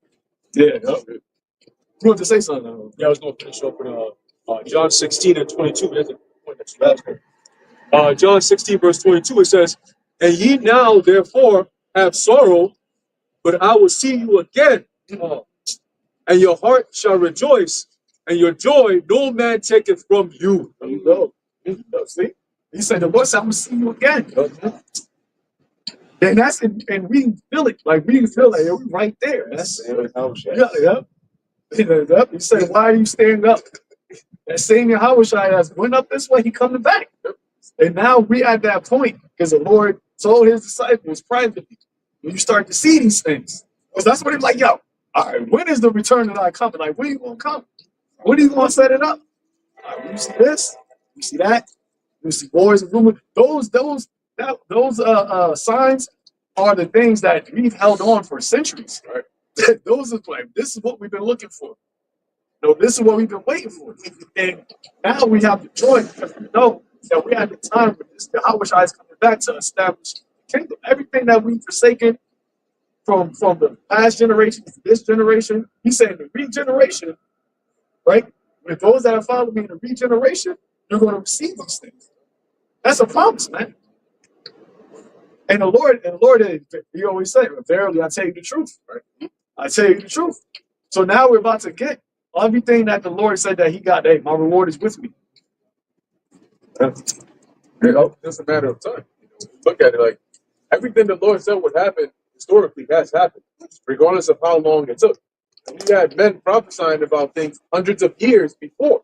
Right. And like 100 years is a long time. That's like you die and come back type joint, you know. And yet it still happens. So even if you were to say, look, I'm people think that they drop the plow and they leave, and all of a sudden the prophecies, everything stops. It doesn't happen anymore. No, it's going to happen. One day you're going to turn around. One day you're going to turn on the news and you're going to see the breaking news. You know, because whether you believe this or not does not change the course of events. If you were to sit at home all day, there will come a day where they would make the MOT mandatory. It's just a matter of time, and we want to be at the good end of it. Find so doing. Yeah, find so doing. You know, that's the best thing you can do, because at that point, you know, you're caught red-handed in a good way. Right. You know, like you want to actually be caught red-handed by the Lord doing what He said you should do, because then you don't need to say anything. He's already seeing it. Like, no, when I came, there's nobody that can tell me you weren't doing what I asked you to do, because I was watching in the heavens and I came down and caught you doing exactly what you were supposed to do. When somebody's not doing what they're supposed to be doing and they get caught, the first thing they do is they open their mouth to make an excuse. It's not what it looks like. Right. No. Hold on. I can explain. There's nothing to explain. You know, you always got that fool at every job or school or whatever. We went through it where you got that clown that everybody's busy, focused, the teacher's not there. What? Right? The teacher's not there, and the teacher just comes in slowly just to check in, see what's going on, and the nigga just come out mad like, yo, this nigga, yeah. And then you see the teacher, oh shit, yo, what's going on? Everything good? Oh man, I didn't know he was in here, man. Yeah, nigga, we know you didn't know he was in here. That's why you coming in here doing all that dumbass shit, and it's fitting. It's out of pocket, so to speak. Right? We all in uniform. You out here, hey, y'all back. we all in uniform. You out here popping titty out. Like, what kind of shit is that, man?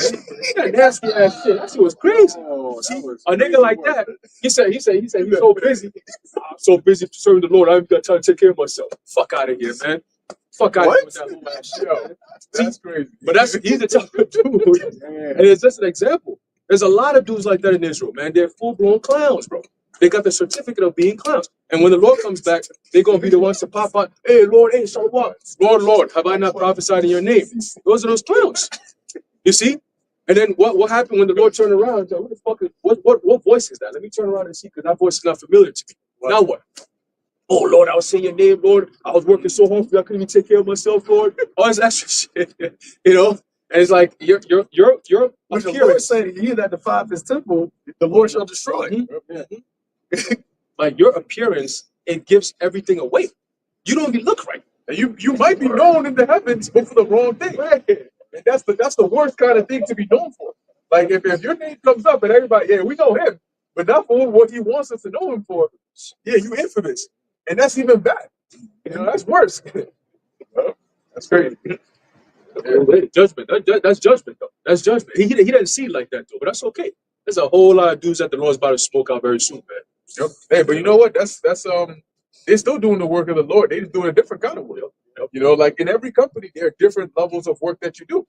You know, different roles. There are people that do jobs that are like, yo, I would never want to be doing that kind of job, but somebody has to play that role. That's what they want. Exactly. That's why the Most High set them up to do that. So, hey, at the end of the day, regardless of what they say or how they say it, they wouldn't be able to do that if the Most High didn't say do it. And they can't not do it because the Most High says this is what you're going to do. Like we quoted in the 2 Peter, the 3rd chapter. You know, they have to come in these last days because it's a sign that, hey, we're in the last days. You know, not everybody's going to be able to see it. As the scriptures say, some of them, their table has been made a snare. And that's what it is. It's a snare. It's an actual trap that once they're ensnared in it, they can't see anything else. You know, like you realize you sit there and you do lessons and you're like, yo, your whole MO is just talking about somebody else. It has nothing to do with the job description. Guess what? Guess what? They don't see that. To them, they feel like they're being diligent. Right. You know, I'm being very diligent in exposing these men. You know, it's from the Lord. You know what I'm saying? So I can't take care of myself. But what you're doing has nothing to do with what the Lord asked you to do. The Lord didn't tell the Apostle Peter, hey, if you love me, expose these wicked Pharisees and Sadducees. You know what I'm saying? Like drop rap battles on their ass so all Israel knows that they off. We know that they off. Once, okay, so you let Israel know these men are off. Then what? What are the sheep supposed to do? What are they supposed to eat? You got to teach them the right thing to do. You over there like, don't eat that food. Right. Don't eat that. Yeah, your plate is maggots. Don't eat that. That's what you mean. I got this over here. I know it's not good because look at me. I'm fucked up. So that ain't good either. I know I'm fucked up. I'm not taking care of myself. But I'm gonna give you what I'm eating. So you can be fucked up with me. Try a little bit of it.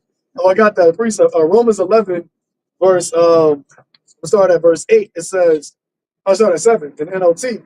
So this is the situation. Most of the people of Israel have not found the favor of God they are looking for so earnestly. A few have, the ones God has chosen. Yeah, see? And it's interesting because majority of that few weren't looking for it. The Lord, that's why it says who the Lord has chosen to give that thing to. Yep. It says, but the hearts of the rest were hardened. They were hardened.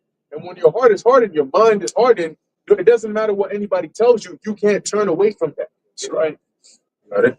As the scripture says, the Most High have put them into a deep sleep. Yeah, and when somebody is asleep and you're trying to talk to them, you can literally have a full-blown conversation and they can't hear you. They can't even respond to you. You know, because that's the block that the Lord has put. Because, see, your words penetrate through the ears. But the Lord has put a block over there. That's why it says their heart is hardened. So you can't pierce it. You can't pierce it with the words. You can't get to them. That's why your eardrums always are working. Right. But when you hear something, it's really the faculty of your mind that interprets it. Right. Which ultimately, the spiritual faculty is what interpreting this word. So it's not about just hearing the truth, because you have people that hear the truth all day and night. But if you're not spiritually inclined, it's as if you're not actually even hearing. Right. Right. Well, you know, when somebody's talking to you, but you're not paying attention, Yep. you can hear them, but it isn't until you lock in that you're like, oh, yeah. Right? Because they can say it 3 times. You're like, huh? You know? You're like, wow, that's crazy. Yeah. The auto response. Wow, that's crazy.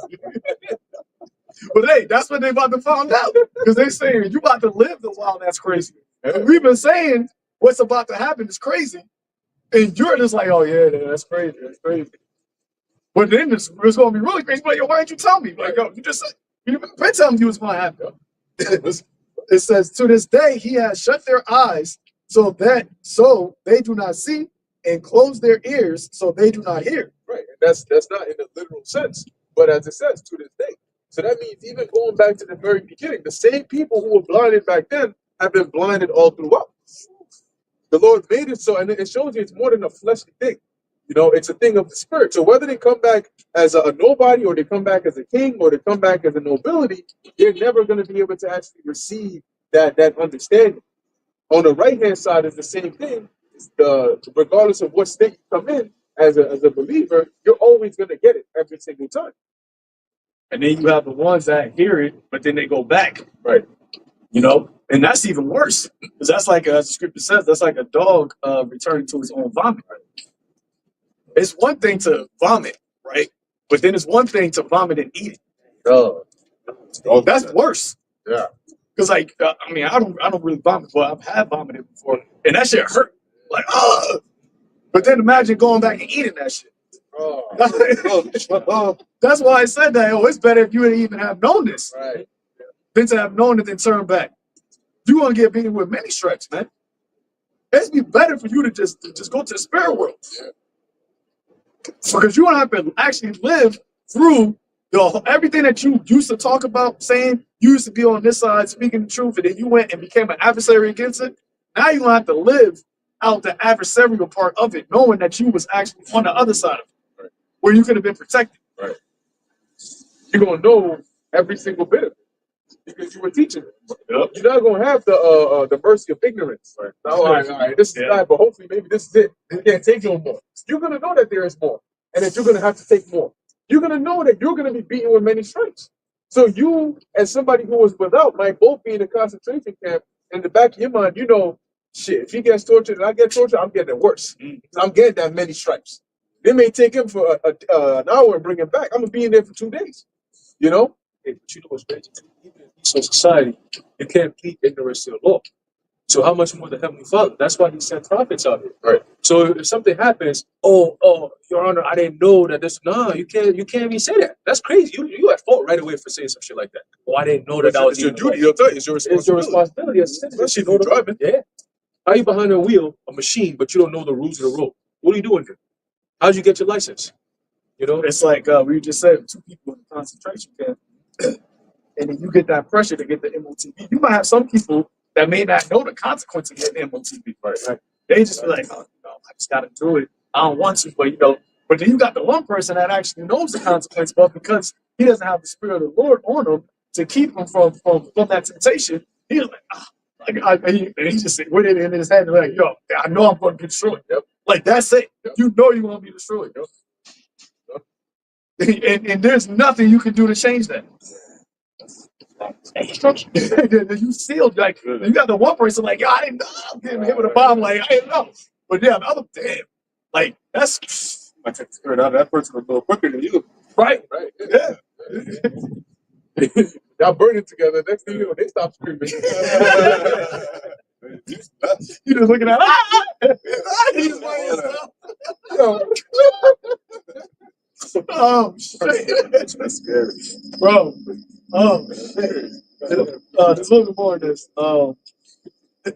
It says, verse 9. Likewise, David said, let their bountiful table become a snare, a trap that makes them think all is well. look at that. And that's why, once again, and you know it has to be that because every single one of them follow the same recurring pattern. They're stuck in that way. That's why they group together. They're stuck in that way and they can't see. So according to them, everybody else is wrong. Right? But them. The Most High threw away everybody and everything except for what they're saying. And what is it that they're saying? Oh, these men are wicked. That's the doctrine. That's the doctrine. It's crazy. Precept? One West is going down. Right. That's the doctrine. But as the Lord said, thus saith the Lord, one West going down, That's crazy. a little bit of this says, let their blessing cause them to stumble and let them get what they deserve. So whatever it is, their bountiful table that they're feasting upon, thinking that they're doing good, is really a snare. It's like you eating this delicious food, come to find out it was all poison. You ain't gonna find that out until as it's getting into your digestive system. Then you wondering, yo, why keep coughing? You know what I'm saying? Like, what is it? Yeah, keep jumping. Yeah. Oh, yeah. You proud and wicked. And then you're like, yo, ordering people around and they poison his ass. And he's like, oh shit, but it's too late. Nobody can help him. Everybody's like, oh, the king is dying. He's dead. He's dead. Ain't no dying. He's dead already, bro. Like they plotted his death. It wasn't like, oh, we plotted just so he might be in the emergency room. Shit. No, he's dead. This how we gonna kill this nigga? Poison that nigga. He's rude. He's a bitch. Poison that nigga, man. And he out of there. That wasn't good enough. I ain't playing with midget. Who's that was again? That was Ramsey. That nigga, he was worse. Yeah, that was real deep. I had a precept. I didn't say he had one. Yeah, you go first. It's a quick one. Hebrews 4:11. Let us labor, therefore, to enter into that rest, lest any man fall after the same example of unbelief. Right. So as it says, let us labor to enter into that rest. Right. The work you're doing is to accomplish that entering into that rest. Right. Coming out here and saying this guy's wicked, this guy's wicked, this guy's wicked. Okay, so what's righteous? I don't know, but they wicked. Right. It's not going to get you into that rest.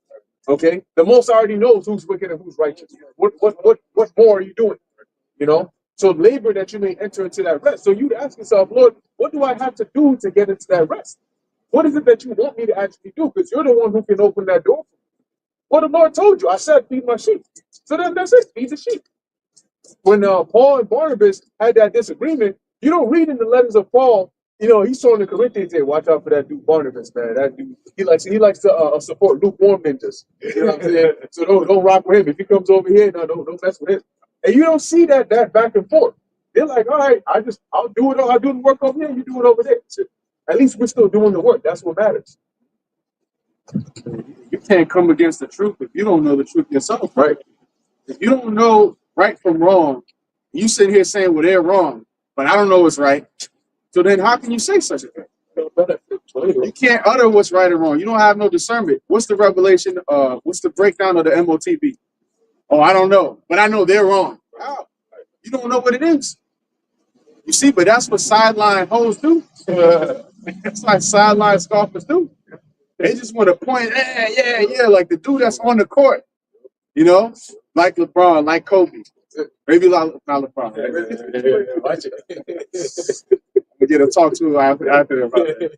But maybe Kobe, right? Yep. MJ, whoever's great on the field in the UFC, John Jones, Yep. they're in there doing what they got to do. They're not worried about the sideline Stephen A. Smith.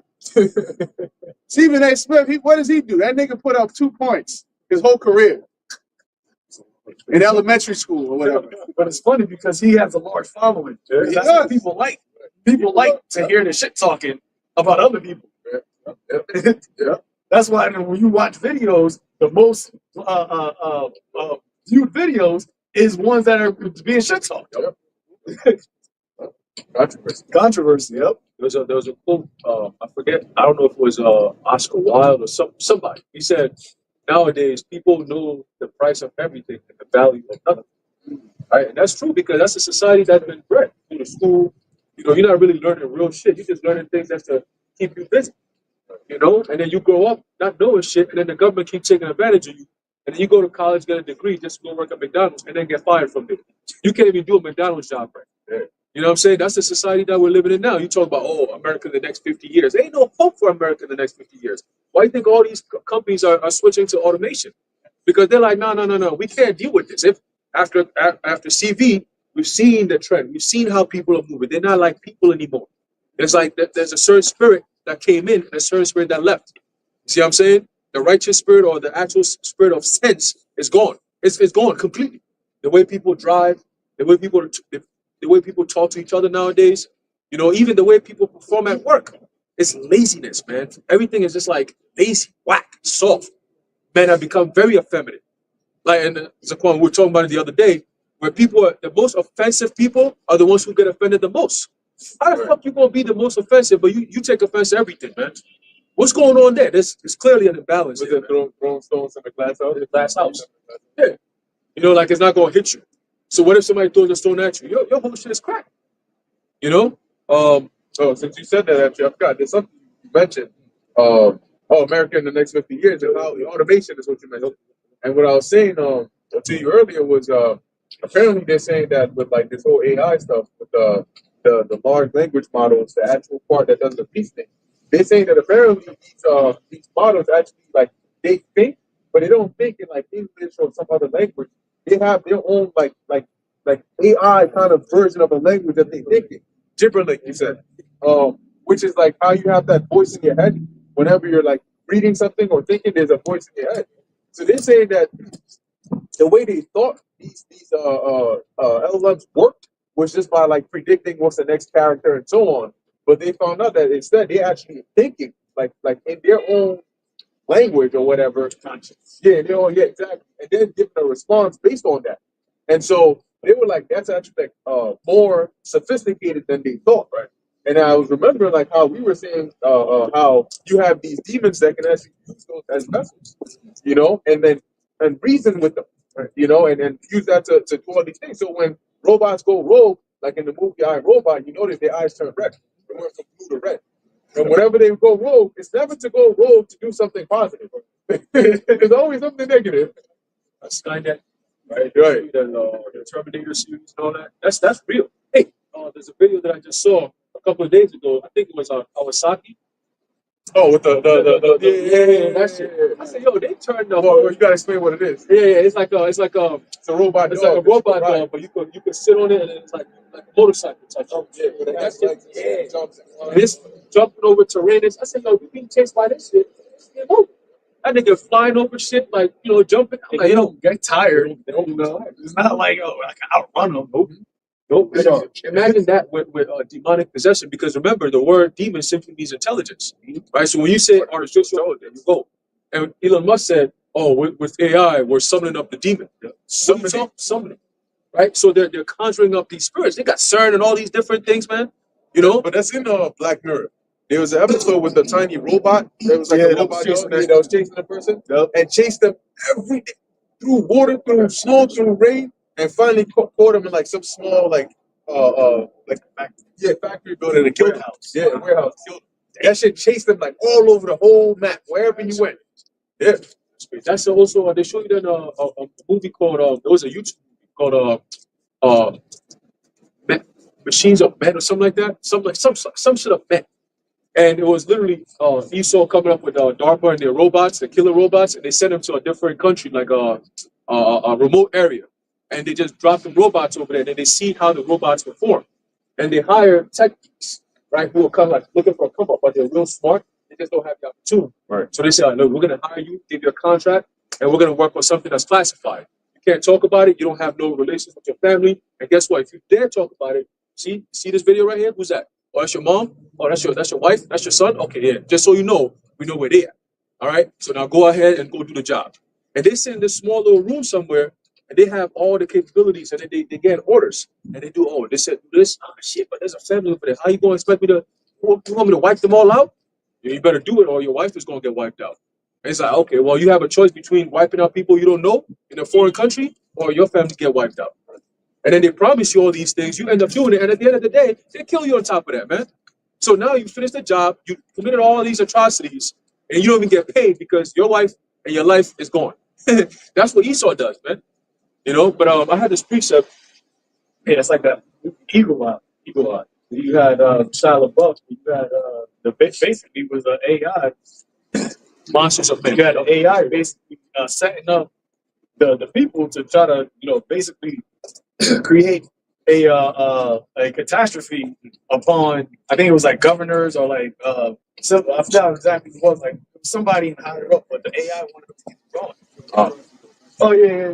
To the president, right? Yeah, it was taking off. It was using a bunch of it was using a hit Shia LaBeouf from a woman to accomplish the goal and move it forward to eventually kill the president. Right. So hey, that's why even the people that I think it was they call it the grandfather or godfather of AI, where he basically said, this can get really bad. Like we can lose control of this and it'll basically could wipe out humanity. And that's why they ultimately want people to merge with AI, right? Because if you merge with AI, then you can have the artificial intelligence plus your intelligence, so you will never be able to. The AI will never be able to get above the humanity. But it's not humanity no more. Right? It's a cyborg, and that's why the Lord said that if He didn't shorten these days, there'll be no flesh saved. Right? Because that's what Yahweh Shai is coming to save. He's going to change our flesh, but He's going to come to save man. They ain't going to come and save man and machine. Because that's inorganic. That's what Paul said, right? We created inorganic. And our inorganic is not susceptible. I mean, technically it is, because the Lord can do whatever He wants. But there's no spirit in that. So if Esau is having something that has no actual spirit to be in control of the earth and control of the people, then you take the Most High out of the equation. Because the Lord is the Father of spirits. What is that? How is this able to think? How is this able to move? How is this able to reason? How is this able to predict? Like I said, the AI is Esau's last divination. The first divination was with the serpent, where he took, because of the envy, he took immortality away from the sons of God. And the last divination is to put his image in you. And then that's how you're always going to always live. A perpetual hell. So we went from immortality to we went from eternity in paradise to eternity in hell. Speaking of what you said, virgin, I might have brought up before, but remember the dude that said that Paul Schwab said to bring China over the next model of the world, and I see this and it fucked me up. But it said not fucked me up, but I was like, oh shit. It said every student in China will be required to learn artificial intelligence starting September 1st, 2025. The mandate starts as early as 6 years old. Oh. So that's the brother said merging with AI. And remember China. You know what I'm saying? These niggas that they the next up after America as far as economy, they got a military, they're the next best thing. And what is the beef? really between China and America is those chips, semiconductors. Yeah, they using the whole China beef, China American beef to speed up the MOTP prophecy as well. Because now you got almost like a Cold War, an arms race. Back then it was U.S. versus Soviets, with what's that? Tech race. It's a tech race now, exactly. Because now it's like, oh look, China just invested this, and that, and this. So America has to do the same thing. And then what it does is it sparks, instead of people actually looking at it and saying, hold on, this is actually not good for us. They look at it more from a nationalistic perspective. Now, oh, China's doing it, so we got to do it because we need to be better than them. Meanwhile, you're inching faster and closer to your own device, and they don't know that. If China is saying, look, we're going to change from factories and make it automation, and that's what's going to boost our economy. Our people don't have to work no more. Even if you do have to work, it's going to be, like Trump said, new thing, 32-hour work week now. I'm like, that's not going to work. That's not going to cut it. You know why? Because people need to work overtime to make ends meet now. Now, you say, oh, you work only 32 hours. That's not enough, bro. That's not enough, man. And that's what's that going to do is these companies, they need people to work. If you say, oh, you can only do 32 hours and pay them for it, guess what? They need more help. So what happens? They have to do an overhaul. This is not working. We need to go full on automation. And people are going to lose jobs. When people lose jobs, they're going to complain. When they complain, the solution is going to be the UBI. And then within the UBI, you're going to have the MOTP to prove that you are so and so you can receive your so-called benefits, man. And that's what we're telling you. The whole message we're giving it sums up to that. Right, quick precept. This is a book of Ecclesiasticus, and this goes back to a point your brothers made about teaching somebody who's sleeping. This is Ecclesiasticus 22 and verse 7. It says, whoso teacheth a fool is as one that glueth a potsherd together, and as he that waketh one from a sound sleep. So we when we do this work, you're gonna have people they're not gonna hear you because they're sleeping, right? Spiritually, they're sleeping. So when they hear this, it's like mumbling in the background. And then they might tune out of sleep for a little bit and then hear a few words and then go right back to sleep because they didn't like what they heard. Right? Verse 8, it says, he that telleth a tale to a fool speaketh to one in a slumber. When he hath told his tale, he will say, what is the matter? Right? So when you done went keep breaking things down, nigga gonna wake up. What's the matter? What you say? What just happened? What just happened? You talking? Will you say something to me? Oh, you talking to me? I was sleeping. Why you still talking to me? He might curse you. You piss him off, because you woke him up. And that's a lot of people. Why you telling me all this, man? I didn't want to know all this stuff, man. I know friends and family that you tell them what's going on, and it's almost like you scarred them. Yeah, when you get to the part where they're supposed to have a reaction, they don't. They don't. It's like you explain it to them, and you get to that part, and then they just like you're like, I know you didn't get what I said. It happened last time. You tell someone, yo, what I'm telling you is important. You could die if you don't take it. I could die. I don't give a shit. I want to die. And you're like, what the fuck? He hates the word so much that he want to die. You want to die rather than hear the truth. And the Lord is going to grant you that wish. Okay, no problem. There you go. If I die, I die. But I got some in my back pocket. It's a death. Yeah. Like, you don't understand the magnitude of what we're saying here. It's not just a random ass death. Nigga, who the fuck is about to die and actually wants to die? Most people. That's how you know the devil is bullshit, man. Because if you were living and you're saying I don't care if I die, Right. like what? What? That's because you're living in hell. So you're living in a place like, yo, man, it can't be that much worse than this shit. Right. Like in the kingdom, we were talking about on the chat, like people ain't gonna want to die, but they're not gonna have that. Like the heathens are gonna be sad that they get old. They know what's the they be telling the old people, what's the secret to life living long? They be like, oh, you gotta eat your vegetables, and people they're gonna be upset that they get old, man. That's why they're gonna say, oh, let's learn your ways. Like, yo, teach us how to, righteousness. The scripture says righteousness and immortality. I want to be righteous. Like, yeah, but it's not, it's just not written in you. Because you're gonna commit a sin, you're gonna do something. But they're gonna be out here, yo, can you teach us how to do X, Y, and Z? Everything. Everything to the key, man. And they're gonna get to live longer, but eventually, because you're still gonna die, because you don't have what it takes Does it say that? It says, let us learn his ways. Yep. We should go to seek. We should go to seek His God, because our God is the only one that can provide immortality. Because our God is the only one that is a living God, from everlasting to everlasting. God. To add to your point, Ezekiel 16:6, dealing with when the Lord made Israel his chosen, right? Delivered from Egypt or so on. Ezekiel 16:6, and when I passed by thee and saw thee polluted in thine own blood, I said unto thee, when thou wast in thy blood, live. Yea, I said unto thee, when thou wast in thy blood, live. Yeah, so the Lord said unto you, live.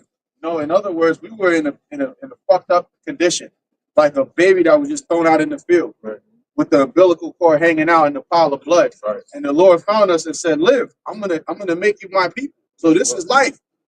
But here it is. Look around. If we pan around the camera, all you see is death. Concrete, smog, pollution, and death. Sirens right now. Yeah, sirens, chaos. Somebody probably just died just now. You know, there was a woman over here. She had a baby in the cold in the winter. He don't know what the hell's going on. Clinging on for dear life in a stroller with death and danger all around. This is not life. And contaminated rain coming from the fucking clouds. They said they got heavy metals in the rain, microplastic. Like this is that. So when somebody say, "Oh, I might die," I was like, "Well, you already died. Like you already died." The Lord said, He doesn't take pleasure in death of Israel, because Israel initially wasn't supposed to die. It was created, starting with Adam, was created in the image of the Most High's eternity. These heathens, and that's why the serpent envied Adam and Eve, because it's like God not dying. We don't want to die. But see, Esau, he claims, and speaking specifically about Amalek, they claim to be the people of God. But why don't you promote the scriptures then? Right. Why don't you promote righteousness as being the way to have immortality? Why are you fall no Harari, which is an Amalekite? Why are you promoting inorganic? Why are you promoting techno immortality? Why are you not saying, the God of my people, he gives immortality to explore studies? Why are you not saying that? They say Klaus Schwab goes back to the Rothschilds. Yes. So he's an Amalekite. Why are you not? Why the lords of this earth, right? Lord Jacob, Lord, Lord. Why are you not saying, hey, serve the Lord, serve righteousness, and then you can live forever. You don't need technology. Because ultimately it wasn't given unto them. That promise wasn't for them. So they're trying to find a different way to immortality. They're trying to find a different avenue, but there is no way, because there's only one man that walked the earth that has immortality. There can only be one. It's the more they try to fight against the destiny, the faster they get to it. Right. Here it is. They speed up all these MOTV prophecies since 2020, and since 2020, you've had two of the top Rothschilds. The Lord took them out, Evelyn and Jacob, And the other one in California. Oh yeah. They don't got a truck. The fire. Actually, I don't. Yeah, the fire. Yeah. Him too. The Lord took one on fire. Yeah. So a lot of these fire. Yeah, in his house. Yeah. Rothschild. Oh, there shall be no more remaining of the house of Esau. Yep. Stuff. Queen Elizabeth, the Lord took her ass out. Who was the other one? I think What you call it? The Philip, he dead? Yeah, he might. Yeah, he dead. Charles got cancer. 100-year-old dude. Yeah. Huh? 100-year-old. Right. Okay. He just died like a month ago. He was 100 years old. No. The guy. He was like In London? I don't know, but he's like fucking fat. Yo, man. Yeah, I know that. Yeah. Yeah, small head too. Yeah. That's every Kissinger. But hey, that's going to show you that and we talked about this before, how you notice these devils is pushing this artificial immortality, and all of them devils that comes up and they talk all their shit, they use the word young global leaders and all that, but you look at them, they're all old. They're all old, bro. They're all decrepit. And look at us, we're all young men. So even if we're to go hand-to-hand combat, it's a game over rap, man. So how much more in the spirit? Thinking of, oh, Yahushua is going to come back. Whose equivalent do you have that's going to be Yahushua? When he comes back, who do you have? He comes back young. Yeah, it's talking about man. Falling and all the rest. Yeah, I'm saying, yeah, the scripture talks about the lion from the soiling and who's the shepherd that's standing Right. against Yeah, you go. That has to do or die. You. That's it. So we willing to die back. Because that's what people always want. Women want to go young. You know, that's what all the surgery and all the pills that they trying to they got the what's that pill where it's basically generate your cells so that you can then the sucking of the blood. What's it called? Adrenaline. Yeah. Adrenaline. You know, they take that from young Jake. Take foreskins. Huh? They take foreskins and they make it into cream. Oh. So you don't have any wrinkles. How do you know that? How do you know foreskin does that? And they do compass and diligent search. Oh, the beaver anus. They got beers and eel sperm for How do you achieve that? They got that shit in products for women for their face and shit. My girl showed me like a TikTok like they got eel sperm that makes their face rejuvenate and shit. Bro, I'm like, yo, this nigga don't stop, dude. That's why you women are all so bugged out. All kinds of different shit. You know, it goes into your pores, right? It enters into your bloodstream. Yeah, that's what we call them, like sorceries. You know, because it's no science, you know. He saw the devil, man. He masked witchcraft science. He said, it's scientific. So you won't know what it is. You won't know what it is. Like, that's what it was. Yeah. Artificial products. Like they'll have I saw a documentary where a red dye is literally just like some termites. Just just crush it into powder. But you don't see the word termite Right. in the like in the field. You see some fucking It's a fucking scientific thing. Like, what the fuck is this? Oh yeah, that's the termites. But we gonna call it some. He's gonna say some other shit. That's Esau for you, man. He used double speak to advertise shit to deceive people more and more. Because he gonna say, "Oh, look, this toothpaste right here, it helps in reducing cavity." Nigga, what kind of so it's not gonna cure the cavity. It's not gonna stop the cavities from happening. It's just gonna help in reducing cavity. Well, how much do I need to help reduce it? He doesn't go into that because he doesn't want to be liable to be sued. Oh, I use your toothpaste. You told me my cavity's gonna be gone. I didn't say that. I said it's gonna help. It could help. It's possible that it could help. You know what I'm saying? It's all up to you though. And how you interpret the word I'm saying, it's up to you. If you buy it, you bought it. You know what I'm saying? So they always use these funny little words, double speak, to trick people into doing things, man. And that's why they have new words coming out every year. You know, just if you're not looking to deceive someone, why the hell do you need so many words? Why do you need 13 synonyms? For one word, it doesn't make any sense. You're trying to deceive people. And if you go into Hebrew, the words are pretty much simple. It's just like two familiar words being pushed together, or this one comes from another word that means that, and this, that, and third. But they just put words out their ass, so nobody knows what it means at all. And then just put in dictionary. It's a new word, That's why they don't use the word war anymore. They use the word conflict. Yeah, These were excursions. Yeah. What the fuck? English language is there. Yeah. That's really what it is. Like people, sometimes you talk to people, they're like, yeah, no. What the fuck is that? Yeah. No. Positive, negative. In Hebrew is kan or la'a. Yeah. You don't say kan la'a. It's either yes or no. Let your yay be yay or your nay be nay. Everything that this man comes with is upside down, bro. Anytime you tangle with a serpent, you're gonna get bit. These women go to the doctor and they trust in this man and his medicine, they end up getting a C-section and cut off. And we telling you, listen, if you follow the Lord and you be obedient, you're gonna be able to have 100 children and your body's gonna look the same. If y'all really knew what was on the line here, you wouldn't be acting the way you do. Right. Well, that's what Eve did, right? And that's why she got to stand in her chance now, because she got deceived by the serpent. She gave up immortality. Now you got to make that shit worthwhile, but it's not worthwhile. You gave up immortality for some physical pleasure, right? Because it tastes good, it smells good. So now you're like, well, shit. Yeah. Now you're like, you know what? I'm gonna keep with the serpent. Well, you dying though. What do you mean? Well, at least I got my freedom.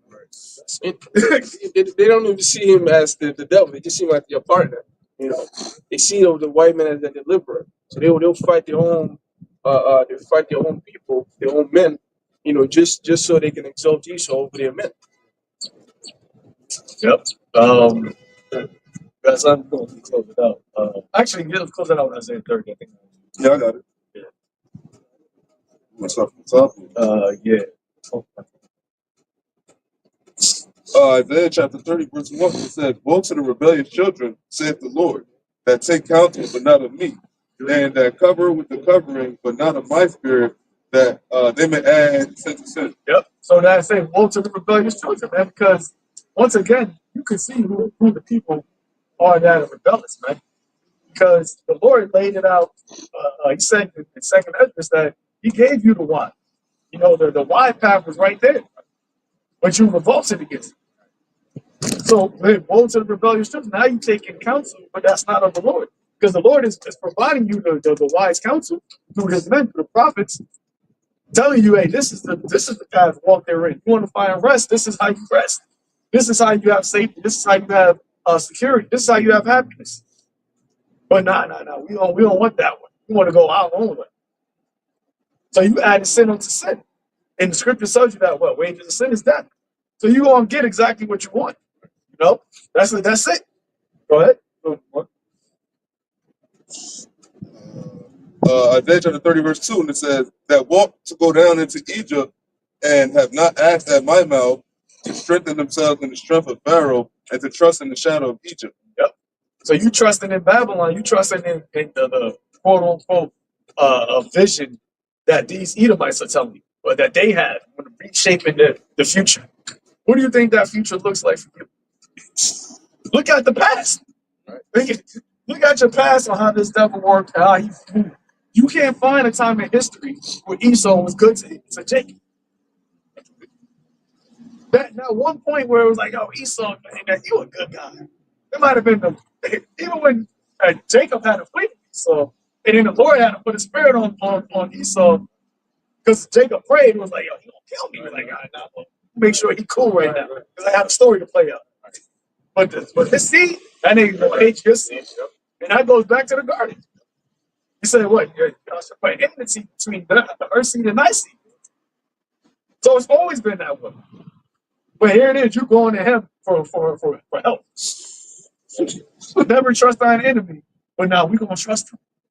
I think, and that's Jake, man. Jake always think like, yo, maybe this time will be different. Sanity. That's exactly what insanity is. Go ahead. Isaiah chapter 30, verse 3, and it reads, so therefore shall the strength of Pharaoh be your shame, and the trust in the shadow of Egypt. There you go. So that's the time that we're in right now, man. You trusting in Babylon. The Lord already gave the warning, right? He already told you what it is, what's coming, who's going to do it, what he's going to do, what it's going to lead to, and it's up to you whether or not, as it says in Joshua, choose ye this day. Who you going to serve? I lay before you life and death, right? From the beginning, we're saying that the song has been sung. So if you don't want to hearken to the voice, you don't want to listen to the lyrics, there's nothing you can do. That's why Yahweh Shai said it. What shall I like the generation of two? I lamented, you didn't mourn, piped, you ain't dance. So we're just going to close up shop. We're going to take our instruments. We're like, you know what? It was good. And that's it. And that's why it says that then which shall hide itself in her secret chambers. And at that point, that's when you're going to be looking for answers. But there ain't going to be none at that point because we don't been giving you the answers. I think that was it on that. And also, hey, we're going to close it out with that. Lord willing, just edifying to the elect, giving all praises, honor, and glory to So